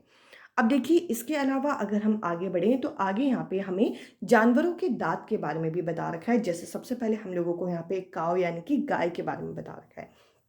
तो देखिए यहाँ पे सबसे पहले गाय के बारे में क्या बता रखा है कि गाय के जो आगे के दांत होते हैं वे छोटे छोटे होते हैं और इनकी मदद से ये क्या करते हैं, पत्तों को काटते हैं और घास को इनको चबाने में मदद मिलती है। जैसे कि आप यहाँ पे ये पिक्चर देख सकते हैं, ये जो गाय हैं इनके सामने के दांतों के बीच में यहाँ पे घास को फंसा हुआ इस तरीके से दिखाया गया है।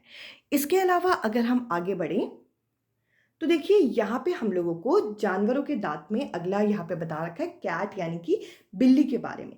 बिल्ली के जो दांत होते हैं वे नुकीले होते हैं और यहाँ पे बता रखा है ये नुकीले होने के कारण क्या है कि ये जो मांस को फाड़ने का काम और काटने का काम ये इनके द्वारा करते हैं। तो देखिए यहाँ पे बता रखा है जो बिल्ली होती है उसके जो दांत होते हैं वह कैसे होते हैं, शार्प होते हैं, वो नुकीले होते हैं ताकि वो मीट को यहाँ पे टीयर और कट कर सके।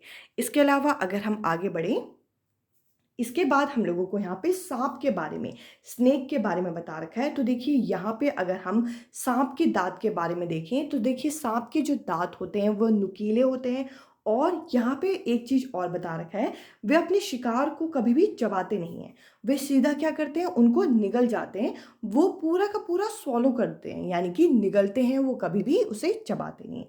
तो देखिए ये एक इंटरेस्टिंग फैक्ट है जो हम लोगों को यहाँ पे पता चला। इसके अलावा अगर हम आगे देखें तो आगे हम लोगों को यहाँ पे गिलहरी यानी कि स्क्वैरल के बारे में बता रखा है। अगर हम स्क्वैरल के बारे में देखें तो इनके जो दांत होते हैं वे हमेशा बढ़ते रहते हैं। क्यों बढ़ते रहते हैं? अब देखिए यहाँ पे हम लोगों को बता रखा है, they have to keep grinding on thing to keep their teeth from becoming too long. यानी कि यहाँ पे बता रखा है कि जो इनके दांत होते हैं वे चीज़ों को कुतरते रहते हैं, और कुतरते रहने के कारण इनके जो दांत होते हैं वो घिसते रहते हैं, और जिस वजह से इनके दांत जो हैं वो पूरे जीवन काल इनके बढ़ते रहते हैं। देखिए इनके जो दांत हैं वो चीज़ों को कुतर रहे हैं, कुतरने की वजह से इनके दांत घिसते रहते हैं, और घिसने की वजह से इनके दांत जो है हमेशा बढ़ते रहते हैं। इसके अलावा अगर हम अगला पार्ट देखें तो यहाँ पे है टू मच वाटर। ये यहाँ पे टू मच वाटर होगा, टू लिटिल वाटर। तो देखिए यहाँ पे हम लोगों को इस पार्ट के अंदर हमें पानी के बारे में काफ़ी सारी चीज़ें जानने को मिलेंगी, पर जो सबसे इम्पॉर्टेंट चीज़ है वो ये है कि हम लोगों को यहाँ पे डायरिया और वॉमिटिंग के बारे में यहाँ पे जानने को मिलेगा। तो देखिए यहाँ पे एक सवाल पूछा गया है कि कभी तुम्हें ऐसा कभी फील हुआ है कि तुम्हें डायरिया या फिर वॉमिटिंग है?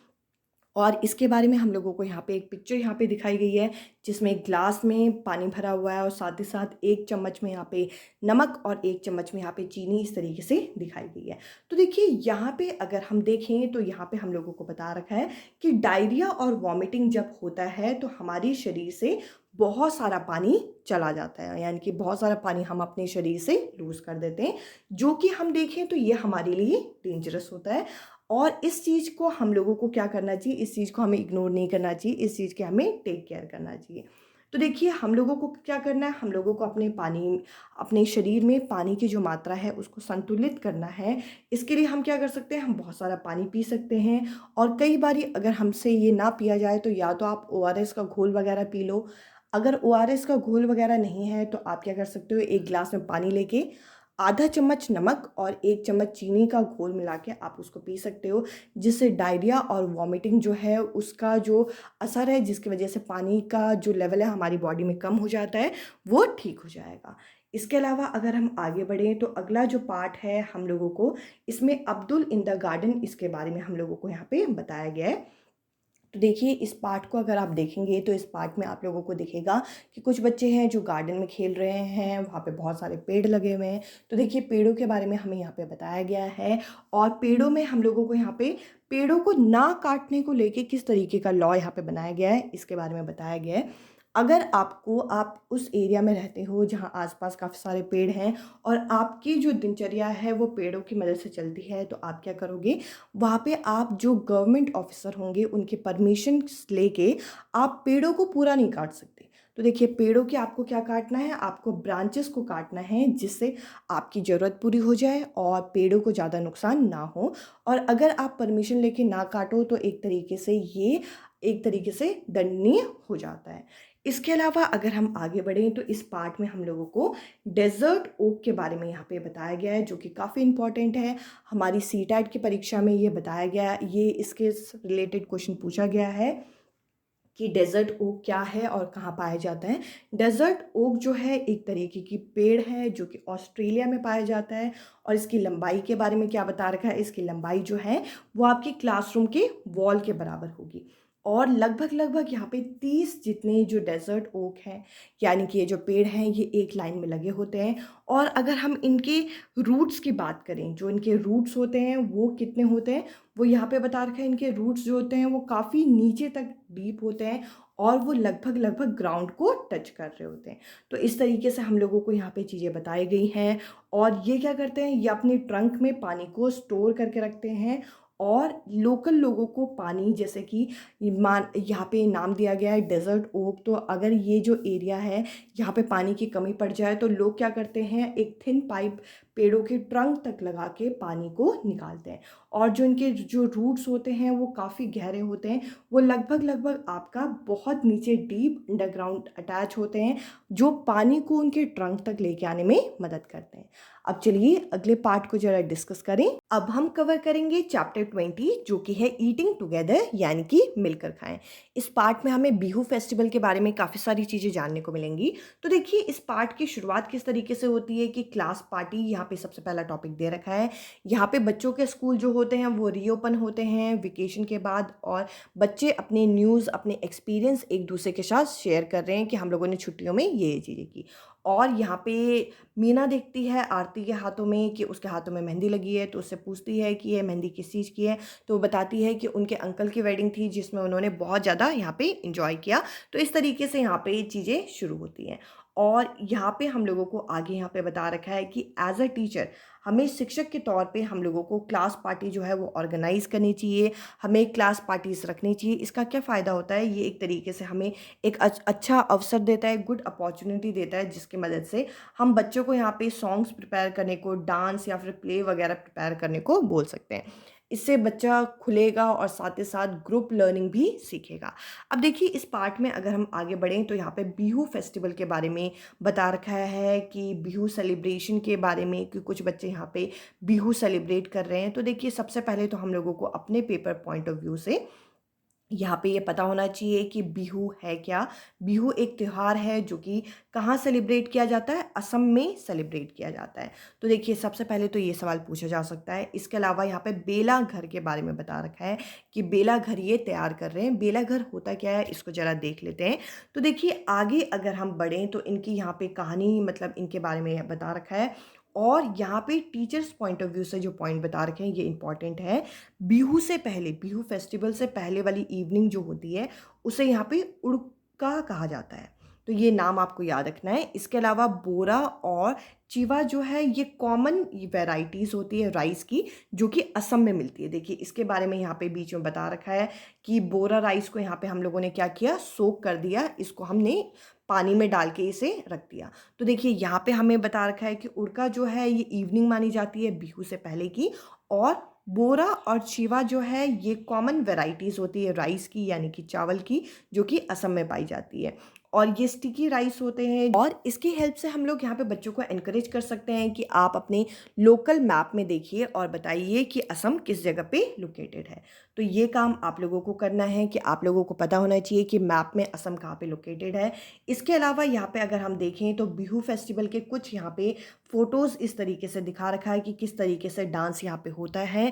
इसके अलावा अगर हम आगे देखें तो आगे हम लोगों को अभी यहाँ पे बेला घर के बारे में बता रखा था। देखिए बेला घर कुछ इस तरीके से होता है। इसके चारों ओर लोग क्या करते हैं, लोग यहाँ पे डांस वगैरह करते हैं।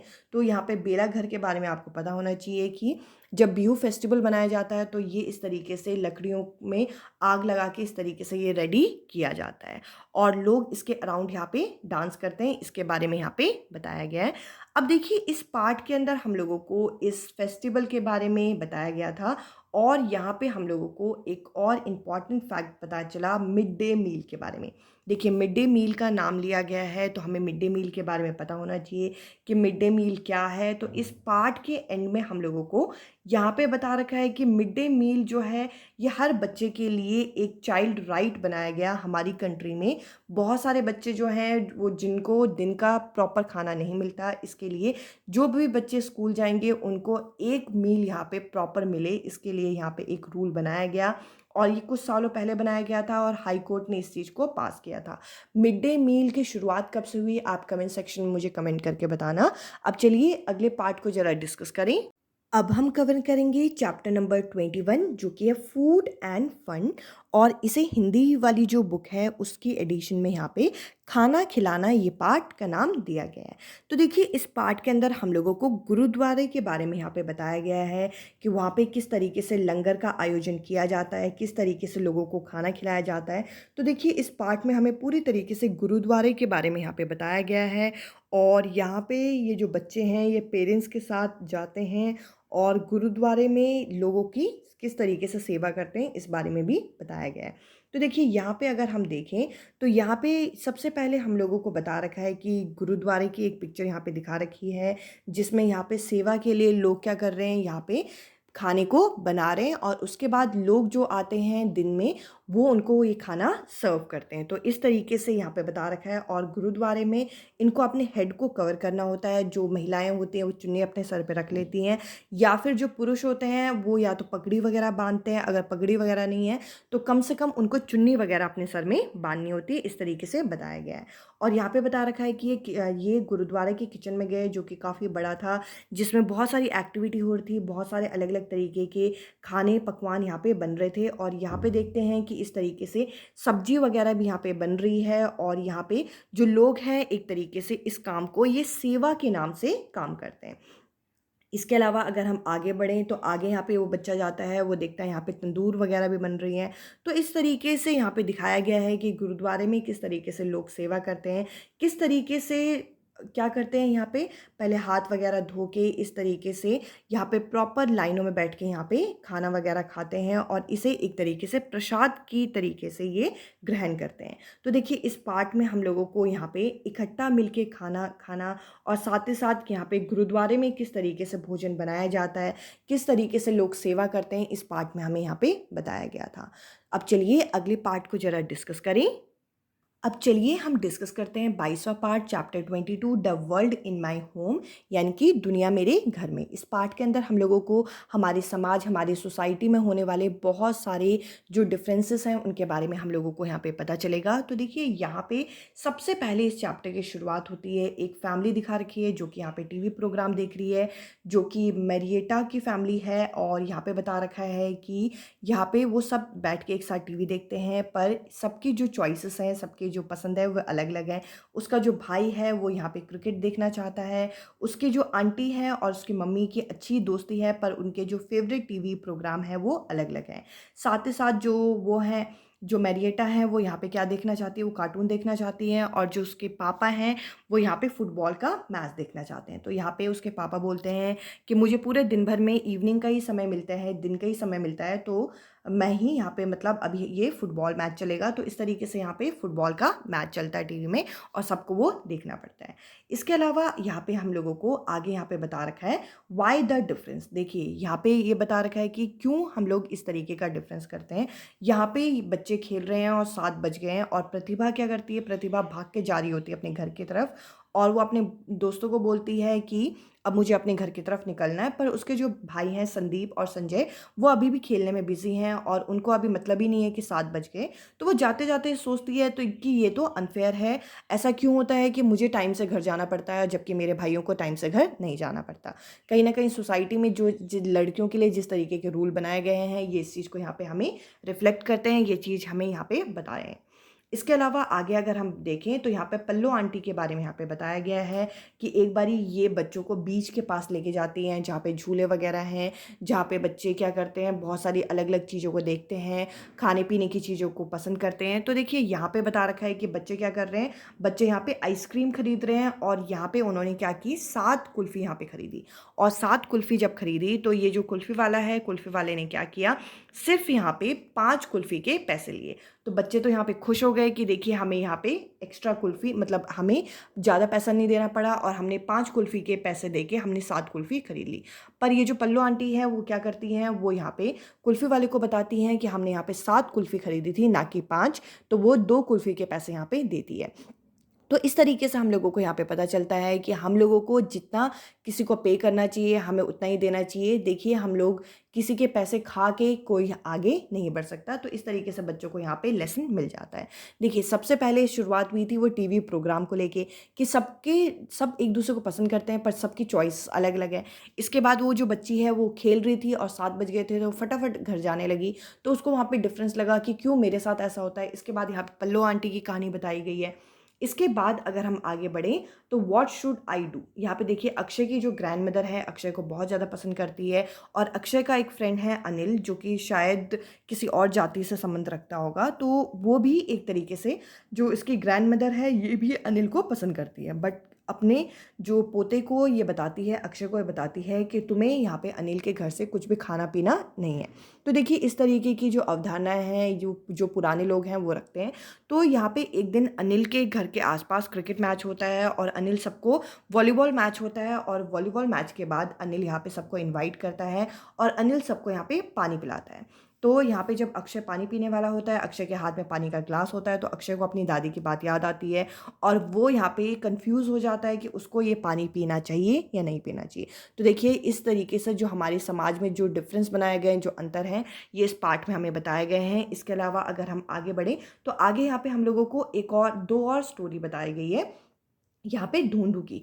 तो देखिए ढूंढू जो है यहाँ पे come from a very big family. यहाँ पे ढूंढू ये एक लड़का है जो कि एक बड़ी सी फैमिली से बिलोंग करता है, और जो ढूंढू है और उसका जो परिवार है वो खेतों में ट्रैक्टर चला के इस तरीके से काम करते हैं।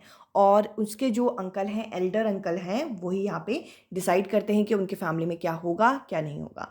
तो इस तरीके से अब ढूंढू को क्या है, ढूंढू को यहाँ पे चक्की खोलनी है और चक्की में इस तरीके से आटा वगैरह बेच के एक तरीके से बिजनेस शुरू करना है। जो धुंधु होते हैं, इसके जो पिताजी होते हैं, वो तो तैयार हो जाते हैं इस काम से। अब धुंधु के जो एल्डर अंकल हैं वो यहाँ पे तैयार नहीं होते और उनको मनाने के लिए ये यहाँ पे कंफ्यूज होता है कि अब उसे क्या करना चाहिए। तो धुंधु को ये कॉन्फिडेंस चाहिए कि वो अपनी फैमिली को इस चीज़ के लिए मना सके। तो इसके बारे में यहाँ पे बताया गया है व्हाट विल डिसाइड, अब हमें क्या डिसाइड करना चाहिए। इसके अलावा अगर हम आगे बढ़ें तो यहाँ पे हम लोगों को आई डोंट लाइक इट करके एक टॉपिक यहाँ पे दे रखा है। देखिए यहाँ पे बोल रखा है कि मीना और ऋतु जो है वो एक गेम खेल रही थी हौज पौज का, और एकदम से मीना बोलती है ऋतु को कि तुम मेरे घर चलो। तो यहाँ पे मीना पूछती है कि क्या तुम्हारे अंकल अभी घर पे हैं, और अगर तुम्हारे अंकल घर पे हैं तो मैं अभी तुम्हारे घर नहीं आऊँगी। तो यहाँ पे ये जो ऋतु है ये बोलती है कि मेरे अंकल तो तुम्हें पसंद करते हैं और तुम मना क्यों कर रही हो। तो इस तरीके से वो बोलती है कि तुम चलो मेरे साथ, और मेरे अंकल बोलते हैं कि तुम अपने दोस्तों को घर लेके आना जिनको मैं बहुत सारे चॉकलेट वगैरह दूंगा। तो ऋतु बोलती है कि मुझे तुम्हारे घर नहीं आना क्योंकि मुझे तुम्हारे अंकल का टच यहाँ पे नहीं पसंद। तो यहाँ पे गुड टच और बैड टच के बारे में भी हम लोगों को यहाँ पे बताया गया है। तो देखिए इस पार्ट के थ्रू हम लोगों को यहाँ पे टीचर बताती है कि हमें अपने स्टूडेंट के साथ इस तरीके की स्टोरी इसलिए शेयर करनी चाहिए क्योंकि अगर किसी स्टूडेंट के साथ इस तरीके का एक्सपीरियंस हुआ है तो वो अपने बात को खुल के यहाँ पे शेयर करेगा। तो देखिए इस पार्ट में हम लोगों को बहुत सारी चीज़ों के डिफरेंसेस के बारे में यहाँ पे पता चला। अब चलिए अगले पार्ट को ज़रा डिस्कस करें। अब हम डिस्कस करेंगे अगला पार्ट जो कि है 23वां पार्ट, जो कि है पोचमपल्ली। तो देखिए पोचमपल्ली है क्या और ये किस जगह पे प्रयोग किया जाता है इसके बारे में जरा समझते हैं।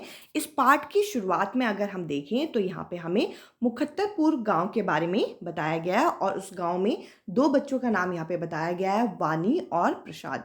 और ये बताते हैं कि जो उनका घर है वो बैंगल से और साथ ही साथ बहुत सारे कलरफुल थ्रेड वगैरह से, धागों से भरा रहता है।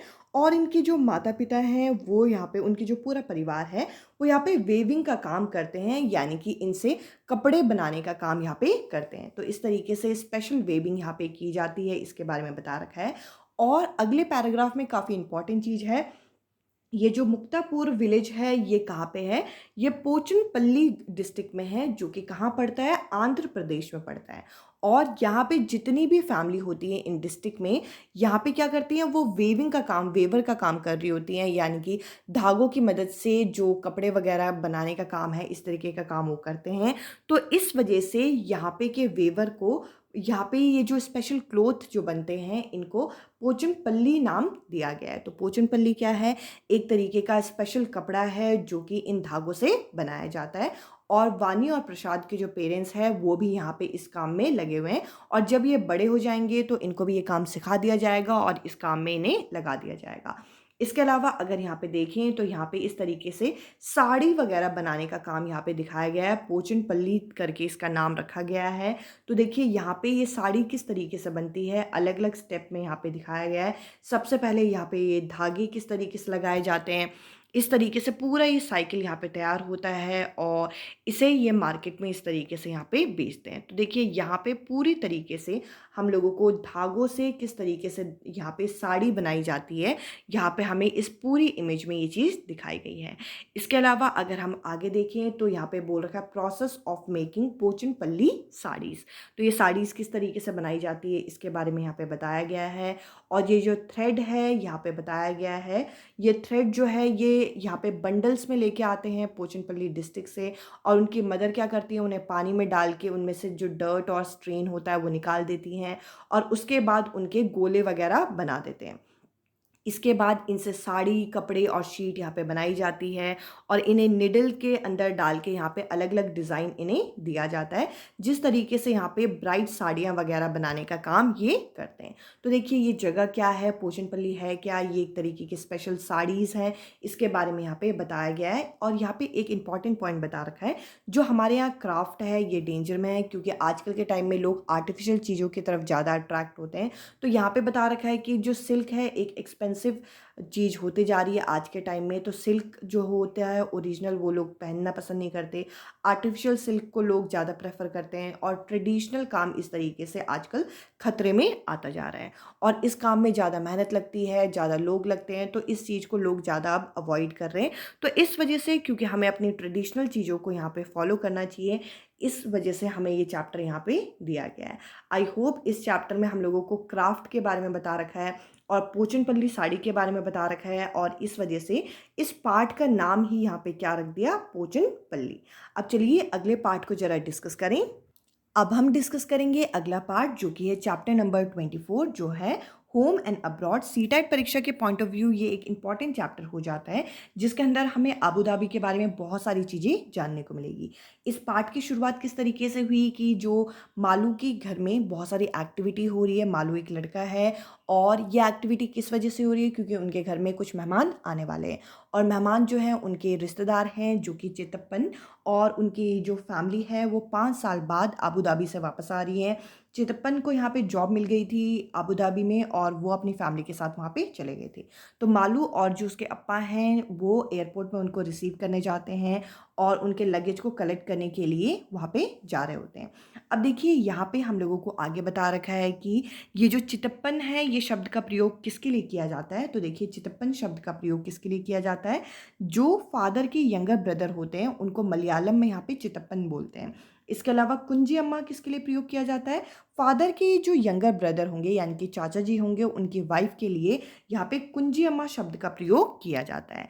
तो देखिए उनके 2 बच्चे हैं यहाँ पे बता रखा है। अब इसके बाद क्या होता है कि वो एयरपोर्ट में लैंड कर लेते हैं और उनका सामान यहाँ पे मालू और मालू के अप्पा सूटकेस जो होते हैं उनके टैक्सी में अच्छे से फिट करके जाने लग जाते हैं। यहाँ पे मालू बोलता है कि तुम लोग थक गए होंगे, तुम लोग इतना लंबा सफ़र करके आए। तो यहाँ पे शांता बताती है, जो उनकी बेटी होती है वो बताती है, हम लोग इस जर्नी से बिल्कुल नहीं थके, क्योंकि अबू धाबी से इस कंट्री में आने में बस हमें 2 घंटे का समय लगा। तो देखिए यहाँ पे जो समय है इसके बारे में यहाँ पे बता रखा है कि वी आर नॉट टायर्ड, हम यहाँ पे थके नहीं हैं। क्यों? क्योंकि हम लोगों की फ़्लाइट को सिर्फ और सिर्फ 2 घंटे लगे और फ्लाइट काफ़ी अच्छी तरीके से फास्ट ट्रैवल करती है। मालू यहाँ पे सरप्राइज हो गई। अब ये सरप्राइज क्यों हुई? क्योंकि उसको अपना एक ट्रिप याद आता है जो वो स्कूल से चेन्नई की तरफ गई थी। अब ये जो चेन्नई की तरफ ये ट्रिप में गई थी, ये ट्रेन से गई थी और इसे जाने में यहाँ पे कितने घंटे लगे थे, 12 घंटे का समय लगा था। तो यहाँ पे ये थोड़ी सरप्राइज हो जाती है कि ट्रेन में इतना समय लग रहा है, जबकि एयरप्लेन में वो 2 घंटे में ही एक कंट्री से दूसरे कंट्री आ गए। तो इस तरीके से ये लोग बात करते हुए जाते हैं। अब इसके बाद यहाँ पे ये आगे बात करते हैं, तो ये बोलते हैं कि तुमने फ़्लाइट से क्या क्या चीज़ें देखी। तो ये बोलते हैं कि शांता बताती है कि ये जो फ़्लाइट से हम काफ़ी ऊपर की तरफ उड़ रहे थे और हम लोगों को फ़्लाइट की विंडो से हम लोगों को सिर्फ़ और सिर्फ बादल ही बादल दिख रहे थे अपने आसपास, क्योंकि जो फ़्लाइट होती है वो बादलों के ऊपर फ्लाई करती है। इसके अलावा यहाँ पे बताते हैं कि हम लोगों को बीच बीच में कहीं पे सैंड वगैरह दिखी। ये देखिए ये जो पैराग्राफ है ये बहुत इंपॉर्टेंट है। शशि यहाँ पे बताती है कि हम लोगों को जो सैंड है उनका कलर यहाँ पे चेंज होते हुए दिखा। इस तरीके से कभी वो यहाँ पे ब्राउन कलर का, कभी सफ़ेद कलर का, कभी येलो, कभी रेड, कभी ब्लैक, अलग अलग तरीके के माउंटेन यहाँ पे दिख रहे थे इन्हें बीच बीच में आते हुए, और जिसके लिए यहाँ पे एक शब्द का प्रयोग किया जाता है, सैंड ड्यूम्स। तो देखिए ये शब्द आपको अच्छे से याद रखना है, सैंड ड्यूम्स। इससे रिलेटेड कई बारी क्वेश्चन आते हैं। सैंड ड्यूम्स क्या है? ये रेत के टीले होते हैं, कुछ इस तरीके के रेत दिखाई देते हैं, और कई बारी पूछा जाता है सैंड ड्यूम्स कहाँ पाए जाते हैं, रेत के टीले कहाँ पाए जाते हैं, तो ये आबू धाबी में पाए जाते हैं। इस पॉइंट को आप अच्छी तरीके से यहाँ पे नोट कर लीजिए। इसके अलावा अगर हम आगे देखें, इसके अलावा यहाँ पे बताते हैं कि आबू धाबी कहाँ है। ये एक ऐसी कंट्री है जो कि डेजर्ट एरिया में लोकेटेड है। ये लोग बताते हैं कि यहाँ पे ना ट्री होते हैं, ना ग्रीनरी होती है, बस चारों तरफ सैंड ही सैंड होते हैं। अगर आपको नोट्स बनाने हैं तो जिन पॉइंट को मैं अंडरलाइन कर रही हूँ उन चीज़ों को आप अपने नोट्स में यहाँ पे लिख लेना। तो कुंजी अम्मा बताती हैं कि मैं वहाँ जाके मिस करती थी हमारे केरला को। यहाँ पे हर जगह पे ग्रीनरी होती है। ये केरला की एक फ़ोटो दिखाई गई है। इसके अलावा अगर हम आगे बढ़ें तो आगे यहाँ पे हम लोगों को चितपन बताते हैं कि डेजर्ट एरिया में कभी भी बारिश नहीं होती, और ना वहाँ पानी, ना वहाँ रेन है, ना वहाँ रिवर है, ना लेक है, ना पॉन्ड है। तो देखिए ये यहाँ पे अबू धाबी के बारे में बता रहे हैं। और इसके अलावा एक इम्पॉर्टेंट फैक्ट यहाँ पे बताया जा रहा है। वहाँ पे इम्पॉर्टेंट फैक्ट क्या है कि वहाँ पे ऑयल ज़्यादा मिलता है, तेल ज़्यादा मिलता है, तो पेट्रोल की जो दाम है वो यहाँ पे पानी से सस्ते होते हैं, यानी कि पानी वहाँ पे ज़्यादा महंगा होता है। इसके बारे में यहाँ पे बता रखा है। इसके बाद जब ये यहाँ पे बातचीत कर ही रहे थे, इतने में ये मालू के घर पहुँच गए, और शांता और शशि यहाँ देख के सरप्राइज हो जाते हैं कि यहाँ पे बहुत सारे फ्रूट के पेड़ हैं। यहाँ पे कोकोनट के ट्री हैं, यहाँ पे बनाना, जैक फ्रूट, पपाया हो गए, यहाँ पे वॉलनट, इन सब के यहाँ पे पेड़ हैं। तो ये वहाँ पे जाके खुश हो जाते हैं। और शशि एकदम से क्या बोलती है कि हम लोगों ने तो सिर्फ डेट पाम ही यहाँ पे देखा था, जो कि डेजर्ट एरिया में उगता है, जो कि यहाँ पे इस तरीके से यहाँ पे दिखा रखा है, जो कि एक कॉमन फ्रूट है कहाँ पे, आबू धाबी में। तो आपको इस पेड़ का नाम आपको अच्छे से अपने नोट्स में नोट करना है कि आबू धाबी में ये पाया जाता है। इसके अलावा अगर हम आगे बढ़ें तो आगे यहाँ पे हम लोगों को, यहाँ पे कुंजी अम्मा जब बैग अनपैक करती हैं तब, यानी कि उनकी चाची जो हैं वो जब बैग अनपैक करती हैं तो सबके लिए गिफ्ट लेके आती हैं, वो गिफ्ट दिखाती हैं। तो गिफ्ट में क्या होते हैं, वहाँ पे डेट्स होते हैं जो कि स्वीट और टेस्टी हैं, जो कि वहाँ पेड़ों में उगते हैं, वो लेके आई हैं। और वहाँ के जो कॉइन्स हैं और नोट हैं वो दिखाते हैं। और इसके अलावा यहाँ पे आबू धाबी के बारे में हमें एक और चीज़ बताई गई है कि वहाँ पे जो करेंसी है वो क्या है, दिरहम है, यहाँ पे ये बताया गया है। इस पॉइंट को आप नोट कर लीजिए। और वहाँ पर की जो लोकल लैंग्वेज है वो क्या है, ये है अरेबिक। तो देखिए जिसको मैंने यहाँ पे सर्कल किया है, आप इस चीज़ को अपनी कॉपी में नोट डाउन कर लीजिएगा कि आबू धाबी में जो यहाँ पे करेंसी यूज़ होती है वो क्या है, दिरहम है। इसके अलावा जो लोकल लैंग्वेज, जो वहाँ पे लोकल लैंग्वेज यूज़ की जाती है, उसमें जो राइटिंग यूज़ की जाती है वो कौन सी राइटिंग होती है, वो यहाँ पे अरेबिक है। इसके अलावा यहाँ पे बच्चे आपस में बात कर रहे होते हैं तो वो बताते हैं कि मालू को भी ये बताइए कि आबू धाबी किस जगह पे लोकेटेड है पूरे वर्ल्ड में, आपको ये देख के बताना है। तो इस तरीके से इन लोगों की आगे की कहानी चलती है। और साथ ही साथ यहाँ पे कुछ फोटोग्राफ्स वो लोग दिखाते हैं जो कि आबू धाबी की है, जहाँ पे आप देख सकते हैं यहाँ पर बड़े बड़े यहाँ पे बिल्डिंग है। तो एकदम से मालू पूछती हैं कि तुम लोगों को तो यहाँ से विंडो से बहुत कोल्ड ब्रिज आता होगा, यानी कि ठंडी हवा आती होगी। तो यहाँ पे चिरतपन बताते हैं कि विंडो हम लोग वहाँ पे ओपन नहीं करते। क्यों? क्योंकि वहाँ पे बहुत गर्मी होती है और हमें इस गर्मी से बचने के लिए एयर कंडीशनर यूज़ करना पड़ता है। तो देखिए यहाँ पे हम लोगों को इसके बारे में और इम्पॉर्टेंट फैक्ट ये चीज़ पता चली। इसके अलावा हम लोगों को यहाँ पे ये बता रखा है, लोग वहाँ पे गर्मी से बचने के लिए अपने आप को पूरी तरीके से कॉटन के क्लोथ से अपने आप को कवर करते हैं, अपने हेड को, अपने सर को कवर करते हैं ताकि वे गर्मी से बच सकें। तो इस तरीके से ये चीज़ें बताते हैं। और मालू यहाँ पे ये पिक्चर्स देख के, इनकी बातें सुन के बहुत ज़्यादा सरप्राइज हो जाती है, बहुत ज़्यादा इंजॉय करती है और ये सोचती है कि मैं आबू धाबी पे एक यहाँ पे प्रोजेक्ट बनाऊंगी। तो इस तरीके से यहाँ पे हमें आबू धाबी के बारे में बहुत सारी चीज़ें पता चली कि वहाँ पेट्रोल जो है वो पानी से ज़्यादा महंगा है, वहाँ पे सैंड ड्यूम्स होते हैं, रेत के टीले होते हैं, वहाँ पर जो हवाएं होती है वो गर्म हवा चलती है और इतनी गर्मी होती है कि लोग अपने आप को पूरे कॉटन के क्लोथ से कवर करके रखते हैं, सर को कवर करके रखते हैं। इस तरीके की चीज़ें हम लोगों को यहाँ पे पता चली। अब चलिए अगले पार्ट को जरा डिस्कस करें। अब देखिए, अब हम कवर करते हैं चैप्टर नंबर 25 जो कि है स्पाइसी रिडल्स। इस पार्ट में हम लोगों को बहुत सारे रिडल्स यानी कि पजल्स दे रखे हैं जो हमारे मसाले होते हैं उससे संबंधित। तो चलिए फटाफट इनको ज़रा देख लेते हैं। यहाँ पे बोल रखा है कि मुझे फाइन पाउडर बनाया जाता है और मैं आपका क्या होता हूँ, मैं फूड को हॉट और स्पाइसी बनाता हूँ।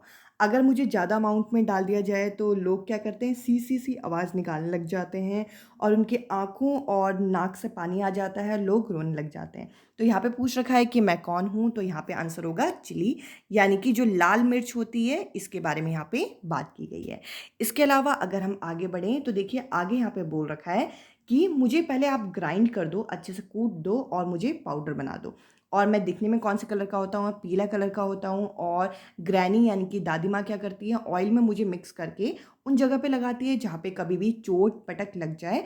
और मैं बड़े और छोटे साइज़ का अलग अलग तरीके की जो चोट होती है उनको मैं ठीक कर सकता हूँ और लोग मुझे बहुत ज़्यादा पसंद करते हैं। मैं क्या हूँ, तो यहाँ पे आंसर हो जाएगा हल्दी, जिसको हम टर्मरिक के नाम से भी जानते हैं। अब चलिए आगे बढ़ते हैं। आगे हम लोगों को यहाँ पे कुछ और रिडल्स यहाँ पे दे रखी है। मैं छोटा सा राउंड सा होता हूँ, पर्ल्स की तरह, मोती की तरह, और पूरा मैं ब्लैक कलर का होता हूँ। और इस यहाँ पे बोल रखा है मैं पाउडर और फाइन बिल्कुल पेस्ट की तरह भी बनाया जा सकता है और शार्प स्पाइसेस होता है। ये टेस्ट में मतलब काफ़ी ज़्यादा तीखा होता है। ये क्या है, तो ये है हमारा ब्लैक पेपर। तो देखिए ये हमें यहाँ पे अलग अलग स्पाइसेस दे रखी हैं और हमारी परीक्षा में कहीं ना कहीं ये चीज़ पूछी जा सकती है। इसके अलावा अगर हम आगे बढ़ें तो यहाँ पे ये बोल रहे हैं I am small and skinny sharp. तो यहाँ पे बोल रखा है मैं काफ़ी छोटा होता हूँ और स्किनी तरीके से हूँ। और मैं किस कलर का हूँ, ब्राउन कलर का हूँ और कई बारी ब्लैक कलर का भी दिखता हूँ। मुझे अगर हॉट ऑयल और घी में मिक्स किया जाए तो मैं अलग अलग तरीके की फ्रेगनेंस सुगंध देता हूँ। और जब मुझे रोस्ट किया जाए तो मैं कर्ड या फिर जलजीरा के लिए भी काफ़ी फेवरेट माना जाता हूँ। तो ये यहाँ पे क्या है, ये यहाँ पे हमारा क्यूमिन, जिसे हम यहाँ पे जीरे के नाम से भी जानते हैं। तो ये क्या है, ये है हमारा जीरा। अब चलिए आगे बढ़ते हैं। आगे यहाँ पे बता रखा है आई लुक लाइक जीरा, मैं जीरे की तरह दिखता हूँ और मेरा कलर कैसा है, मेरा कलर है हरा। और इसमें ये बता रखा है कि अगर आपको स्टमक को, अपने पेट को हेल्दी रखना है तो मुझे ये खाना चाहिए और साथ ही साथ खाने के बाद मैं मुंह को रिफ्रेश करने का भी काम करता हूँ। मैं क्या हूँ, तो ये है हमारे सौंफ। अब चलिए आगे बढ़ते हैं। आगे यहाँ पे एक और रिडल हम लोगों को दे रखा है और इस रिडल को तो देख के हम लोगों को यहाँ पे पता चल रहा है कि ये क्या है, ये है हमारा क्लोव। तो देखिए यहाँ पे बोल रखा है कि I look like a nail, मैं नेल की तरह दिखता हूँ और ऊपर से यहाँ पे क्या होता है, बड टाइप का होता है। इसका कलर कैसा होता है, चॉकलेट ब्राउन कलर का होता है। इसकी काफ़ी स्ट्रॉन्ग स्मेल होती है। कभी भी अगर दांत वगैरह में दर्द हो जाता है तो इसको डाला जाता है। ये क्या है, हमारा क्लोव, जैसे कि अभी मैंने डिस्कस किया। इसके अलावा यहाँ पे इस पार्ट में हम लोगों को इसी तरीके से स्पाइसेस के बारे में बताया था और यहाँ पे हम लोगों को एक पॉइंट बता रखा है, इसको ज़रा देख लेते हैं। यहाँ पे बोल रखा है आई एम कुतिन और आई लिव इन केरला। तो एक बच्चा है जो बताता है कि मैं केरला में रहता हूँ और मेरे बैकयार्ड में बहुत सारे स्पाइसेस लगे हुए हैं। आई सी प्लांट ऑफ तेज पत्ता, और इसने तेज पत्ता का एक प्लांट देखा, जो कि तेज पत्ता का एक प्लांट देखा अपने गार्डन में, और साथ ही साथ कैडमन का भी प्लांट देखा जो कि हम इलायची के नाम से जानते हैं, और ब्लैक पेपर का नाम देखा। तो देखिए यहाँ पे बता रहे हैं कि इसके बैकयार्ड में ये सारी चीज़ें लगी हुई हैं और इनके नाम क्या है और इनको हिंदी में क्या बोलते हैं हम लोगों को ये पता होना चाहिए। इसके अलावा यहाँ पे अगर हम देखें तो यहाँ पे गरम मसाला से रिलेटेड प्रोजेक्ट वगैरह बनाने की बात की गई है। अब चलिए अगले चैप्टर को ज़रा डिस्कस करें। अब चलिए हम लोग जरा चैप्टर नंबर 26 डिस्कस करते हैं, जो कि है डिफेंस ऑफिसर वाहिदा के ऊपर। तो चलिए इनकी लाइफ, इनकी जर्नी के बारे में हम काफ़ी सारी चीज़ें इस पार्ट के अंदर जानते हैं। तो देखिए सबसे पहले तो हमें ये प्रश्न पूछ रखा है कि क्या ये फोटोग्राफ इससे पहले आपने कहीं देखी है। ये लेफ्टिनेंट कमांडर वाहिदा हैं जो कि डॉक्टर रह चुकी हैं इंडियन नेवी में, और ये उन बहुत कम वुमेन में से हैं जिन्होंने नेवल शिप में काम किया है। और यहाँ पे क्या बता रखा है, she is the first women to lead a parade. तो देखिए इनके बारे में हमें ये पॉइंट लिखना बहुत ज़रूरी है कि ये पहली वुमेन थी जिन्होंने परेड में यहाँ पे क्या किया, लीड किया था। और इनको यहाँ पे आर्मी फोर्स से क्या किया गया, इनको हॉनर भी मिला बहुत ज़्यादा। अब देखिए इनसे इंटरव्यू में यहाँ पे कई सारे सवाल पूछे गए हैं कि सबसे पहले तो इन्होंने अपनी चाइल्डहुड और स्कूलिंग कहाँ से की। तो यहाँ पे ये बताती हैं कि अरे ये रजौरी डिस्ट्रिक्ट से बिलोंग करती थी, जम्मू कश्मीर साइड में, और वहीं से इन्होंने गवर्नमेंट स्कूल से अपनी स्कूलिंग की। साथ ही साथ वहाँ पे क्या होता था, विलेज स्कूल, विलेज में वो पढ़ती थी और उनके साथ साथ काफ़ी सारी लड़कियाँ भी वहाँ पे पढ़ा करती थी। और देखिए यहाँ पे एक क्वेश्चन पूछ रखा है कि बच्चों को एनकरेज करने के लिए आप पूछो कि जम्मू कश्मीर इंडिया के मैप में कहाँ पे पड़ता है। इसके अलावा यहाँ पे बताती हैं कि वो अपनी स्कूलिंग जब फिनिश की उन्होंने, तो वो आगे यहाँ पे हायर स्टडी के लिए इंटरेस्टेड थी। उन्होंने 10th क्लास कंप्लीट की और उन्हें वहाँ पे अपने मम्मी पापा के साथ काफ़ी सारी प्रॉब्लम फेस करनी पड़ी, क्योंकि वहाँ पे गर्ल्स की एजुकेशन को उस समय इतना प्रमोट नहीं किया जाता था। तब उन्हें वहाँ पे अपने विलेज की तरफ मूव करना पड़ा, जहाँ वो अपनी दादी माँ के साथ वहाँ पे उन्होंने अपनी स्कूल के आगे की एजुकेशन को कंटिन्यू किया था। इसके बाद यहाँ पे उन्हें दूसरा सवाल पूछा गया कि आपने अपनी बिगनिंग कहाँ से की, और अपनी बिगनिंग से ही आपको ये सब चीज़ों को शौक़ था। तो यहाँ पे वो जवाब देती हैं कि मुझे मोटर बाइक राइडिंग का बहुत शौक़ था और मेरे पापा चाहते थे कि मैं डॉक्टर बनूँ, और हम 3 बहनें हैं और उनमें से एक लॉयर है, एक पुलिस फोर्स में है और मैं खुद डॉक्टर हूँ। तो वो इस तरीके से यहाँ पे बताती हैं। इसके बाद यहाँ पे बताते हैं, एक और क्वेश्चन यहाँ पे पूछा गया है, how did you become a doctor. तो वो बोलती है मैंने इसके लिए बहुत हार्ड वर्क किया, मेरे फैमिली, मेरे फ्रेंड ने मुझे बहुत ज़्यादा सपोर्ट किया और उन्होंने जम्मू मेडिकल कॉलेज में यहाँ पे एडमिशन लिया था। वहाँ पे उन्होंने 5 साल में अपने MBBS का कोर्स कंप्लीट किया। तो इस तरीके से इस पार्ट के अंदर हमें अलग अलग तरीके के क्वेश्चन पूछे गए हैं और इन्होंने बताया कि ये अपने टाइम में गर्ल गाइड भी रह चुकी हैं और इस तरीके से ये डॉक्टर बनी थी। और यहाँ पे इनसे ये सवाल पूछा गया, why did you join Indian navy, Indian navy को क्यों इन्होंने ज्वाइन किया। तो यहाँ पे ये बताती हैं कि मुझे ट्रैवलिंग करना बहुत ज़्यादा पसंद था और मुझे अलग अलग जगह घूमना बहुत पसंद था। तो वो कहती हैं कि इस तरीके से वो अपने काम को बहुत ज़्यादा इंजॉय करती हैं, इसीलिए इन्होंने ये चीज़ ज्वाइन किया और इनके फैमिली का इनको फुल सपोर्ट था। तो देखिए इस तरीके से ये चैप्टर आपका पूरा कंप्लीट होता है, जिसमें हमें वाहिदा के बारे में ही यहाँ पे एक तरीके से इंटरव्यू चल रहा है और इस इंटरव्यू में ये अलग अलग तरीके के सवालों का जवाब दे रही हैं। आप चाहें तो इसे डिटेल में पढ़ सकते हैं। इस चैप्टर में हम लोगों के लिए इम्पॉर्टेंट क्या था, ये कहाँ से बिलोंग करती हैं और ये कौन है और इनकी रैंक क्या रही थी। अब देखिए यहाँ पे वाहिदा के बारे में बताते हुए ये चैप्टर यहाँ पे कंप्लीट होता है। अब चलिए लास्ट जो चैप्टर है उसको ज़रा हम कवर करें। अब हम आज की इस वीडियो सीरीज़ का आखिरी चैप्टर डिस्कस करते हैं, जो कि है चैप्टर नंबर 27, जिस पार्ट का नाम है चस्किट गो टू स्कूल। तो देखिए इस पार्ट के अंदर हमें चस्किट के स्कूल जाने की जर्नी यहाँ पे बताई रखी है। ये एक छोटी सी बच्ची है जो कि 10 वर्ष की है और बाकी बच्चों को स्कूल जाते हुए देखती है, और क्योंकि ये व्हील चेयर पर बैठती है तो इसको पता है कि इसका स्कूल जाना संभव नहीं है। तो इसका स्कूल जाना किस तरीके से संभव हुआ, इस पार्ट के अंदर हमें ये बताया गया है। और सबसे पहले तो यहाँ पे बताया गया है कि चस्कित का जो ड्रीम है आज वो पूरा होने वाला है। आज उसके लिए एक स्पेशल डे है और इस वजह से उसे पूरी रात भर नींद भी नहीं आई। तो यहाँ पे बोल रखा है कि वो पूरे दिन वो अगले दिन का वेट कर रही थी जब उसे स्कूल जाना था। जो उसका स्कूल है वो ज़्यादा दूर नहीं है, उसे एक बड़ी सी रोड को पार करना पड़ेगा, फिर एक नदी को पार करना पड़ेगा जो कि पॉलर ट्री के पास है, और उसको वहाँ पे क्लाइंब करके उसे स्कूल तक पहुँचना पड़ेगा। पर वो जो चस्कित है वो बाकी बच्चों की तरह नहीं है, क्योंकि वो चल फिर नहीं पाती, इस वजह से उसको स्कूल जाने में दिक्कत होती है। तो इस तरीके से हम लोगों को यहाँ पे पिक्चर दिखा रखी है कि किस तरीके के रास्ते हैं, बीच में ऊबड़ खाबड़, और इनको पार करते हुए इस बच्चे को स्कूल जाना है और इस वजह से ये स्कूल नहीं जा पाती।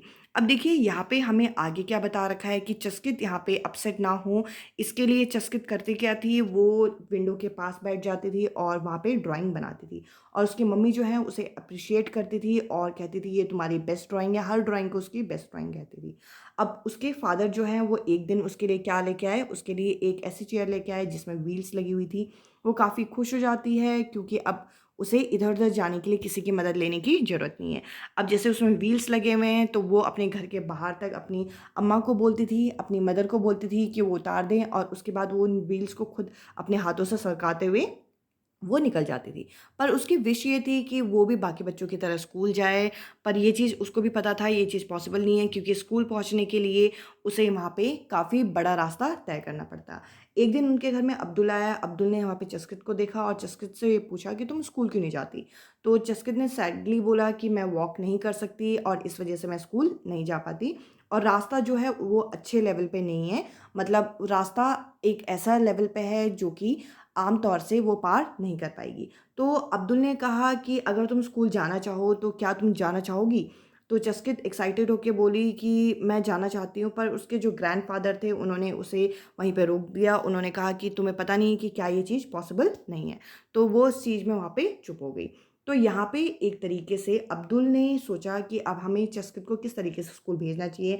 उन्होंने स्कूल भेजने के लिए यहाँ पे कुछ तरीके से यहाँ पे हेडमास्टर से यहाँ पे बात की, स्कूल के हेडमास्टर टीचर से बात की, जब तक वो तैयार नहीं हो गए। और उसके लिए यहाँ पे प्रॉब्लम को सॉल्व करने के लिए रास्ते को ठीक करने की यहाँ पे बात की गई। तो देखिए, रास्ते को अनइवन रास्ते को यहाँ पे ठीक करने की बात की गई। सबसे पहले रोड को लेवल में लाने का काम किया गया। इसके बाद क्योंकि वहाँ पे एक रिवर था, रिवर के ऊपर एक स्मॉल ब्रिज बनाने की यहाँ पे तैयारी की गई। और जो चस्कित के माता पिता थे वो उन बच्चों को जो ये सब काम कर रहे थे यहाँ पे उनको टी बिस्किट ये सब चीज़ें खिला रहे थे।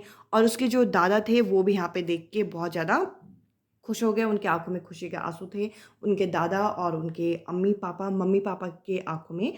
और इस तरीके से चस्कित यहाँ पे रेडी हो जाती है, वो पहली बारी स्कूल जाने के लिए तैयार हो जाती है। तो इस तरीके से इस पार्ट के अंदर हमें चस्कित किस तरीके से स्कूल गई ये हमें बताया गया है।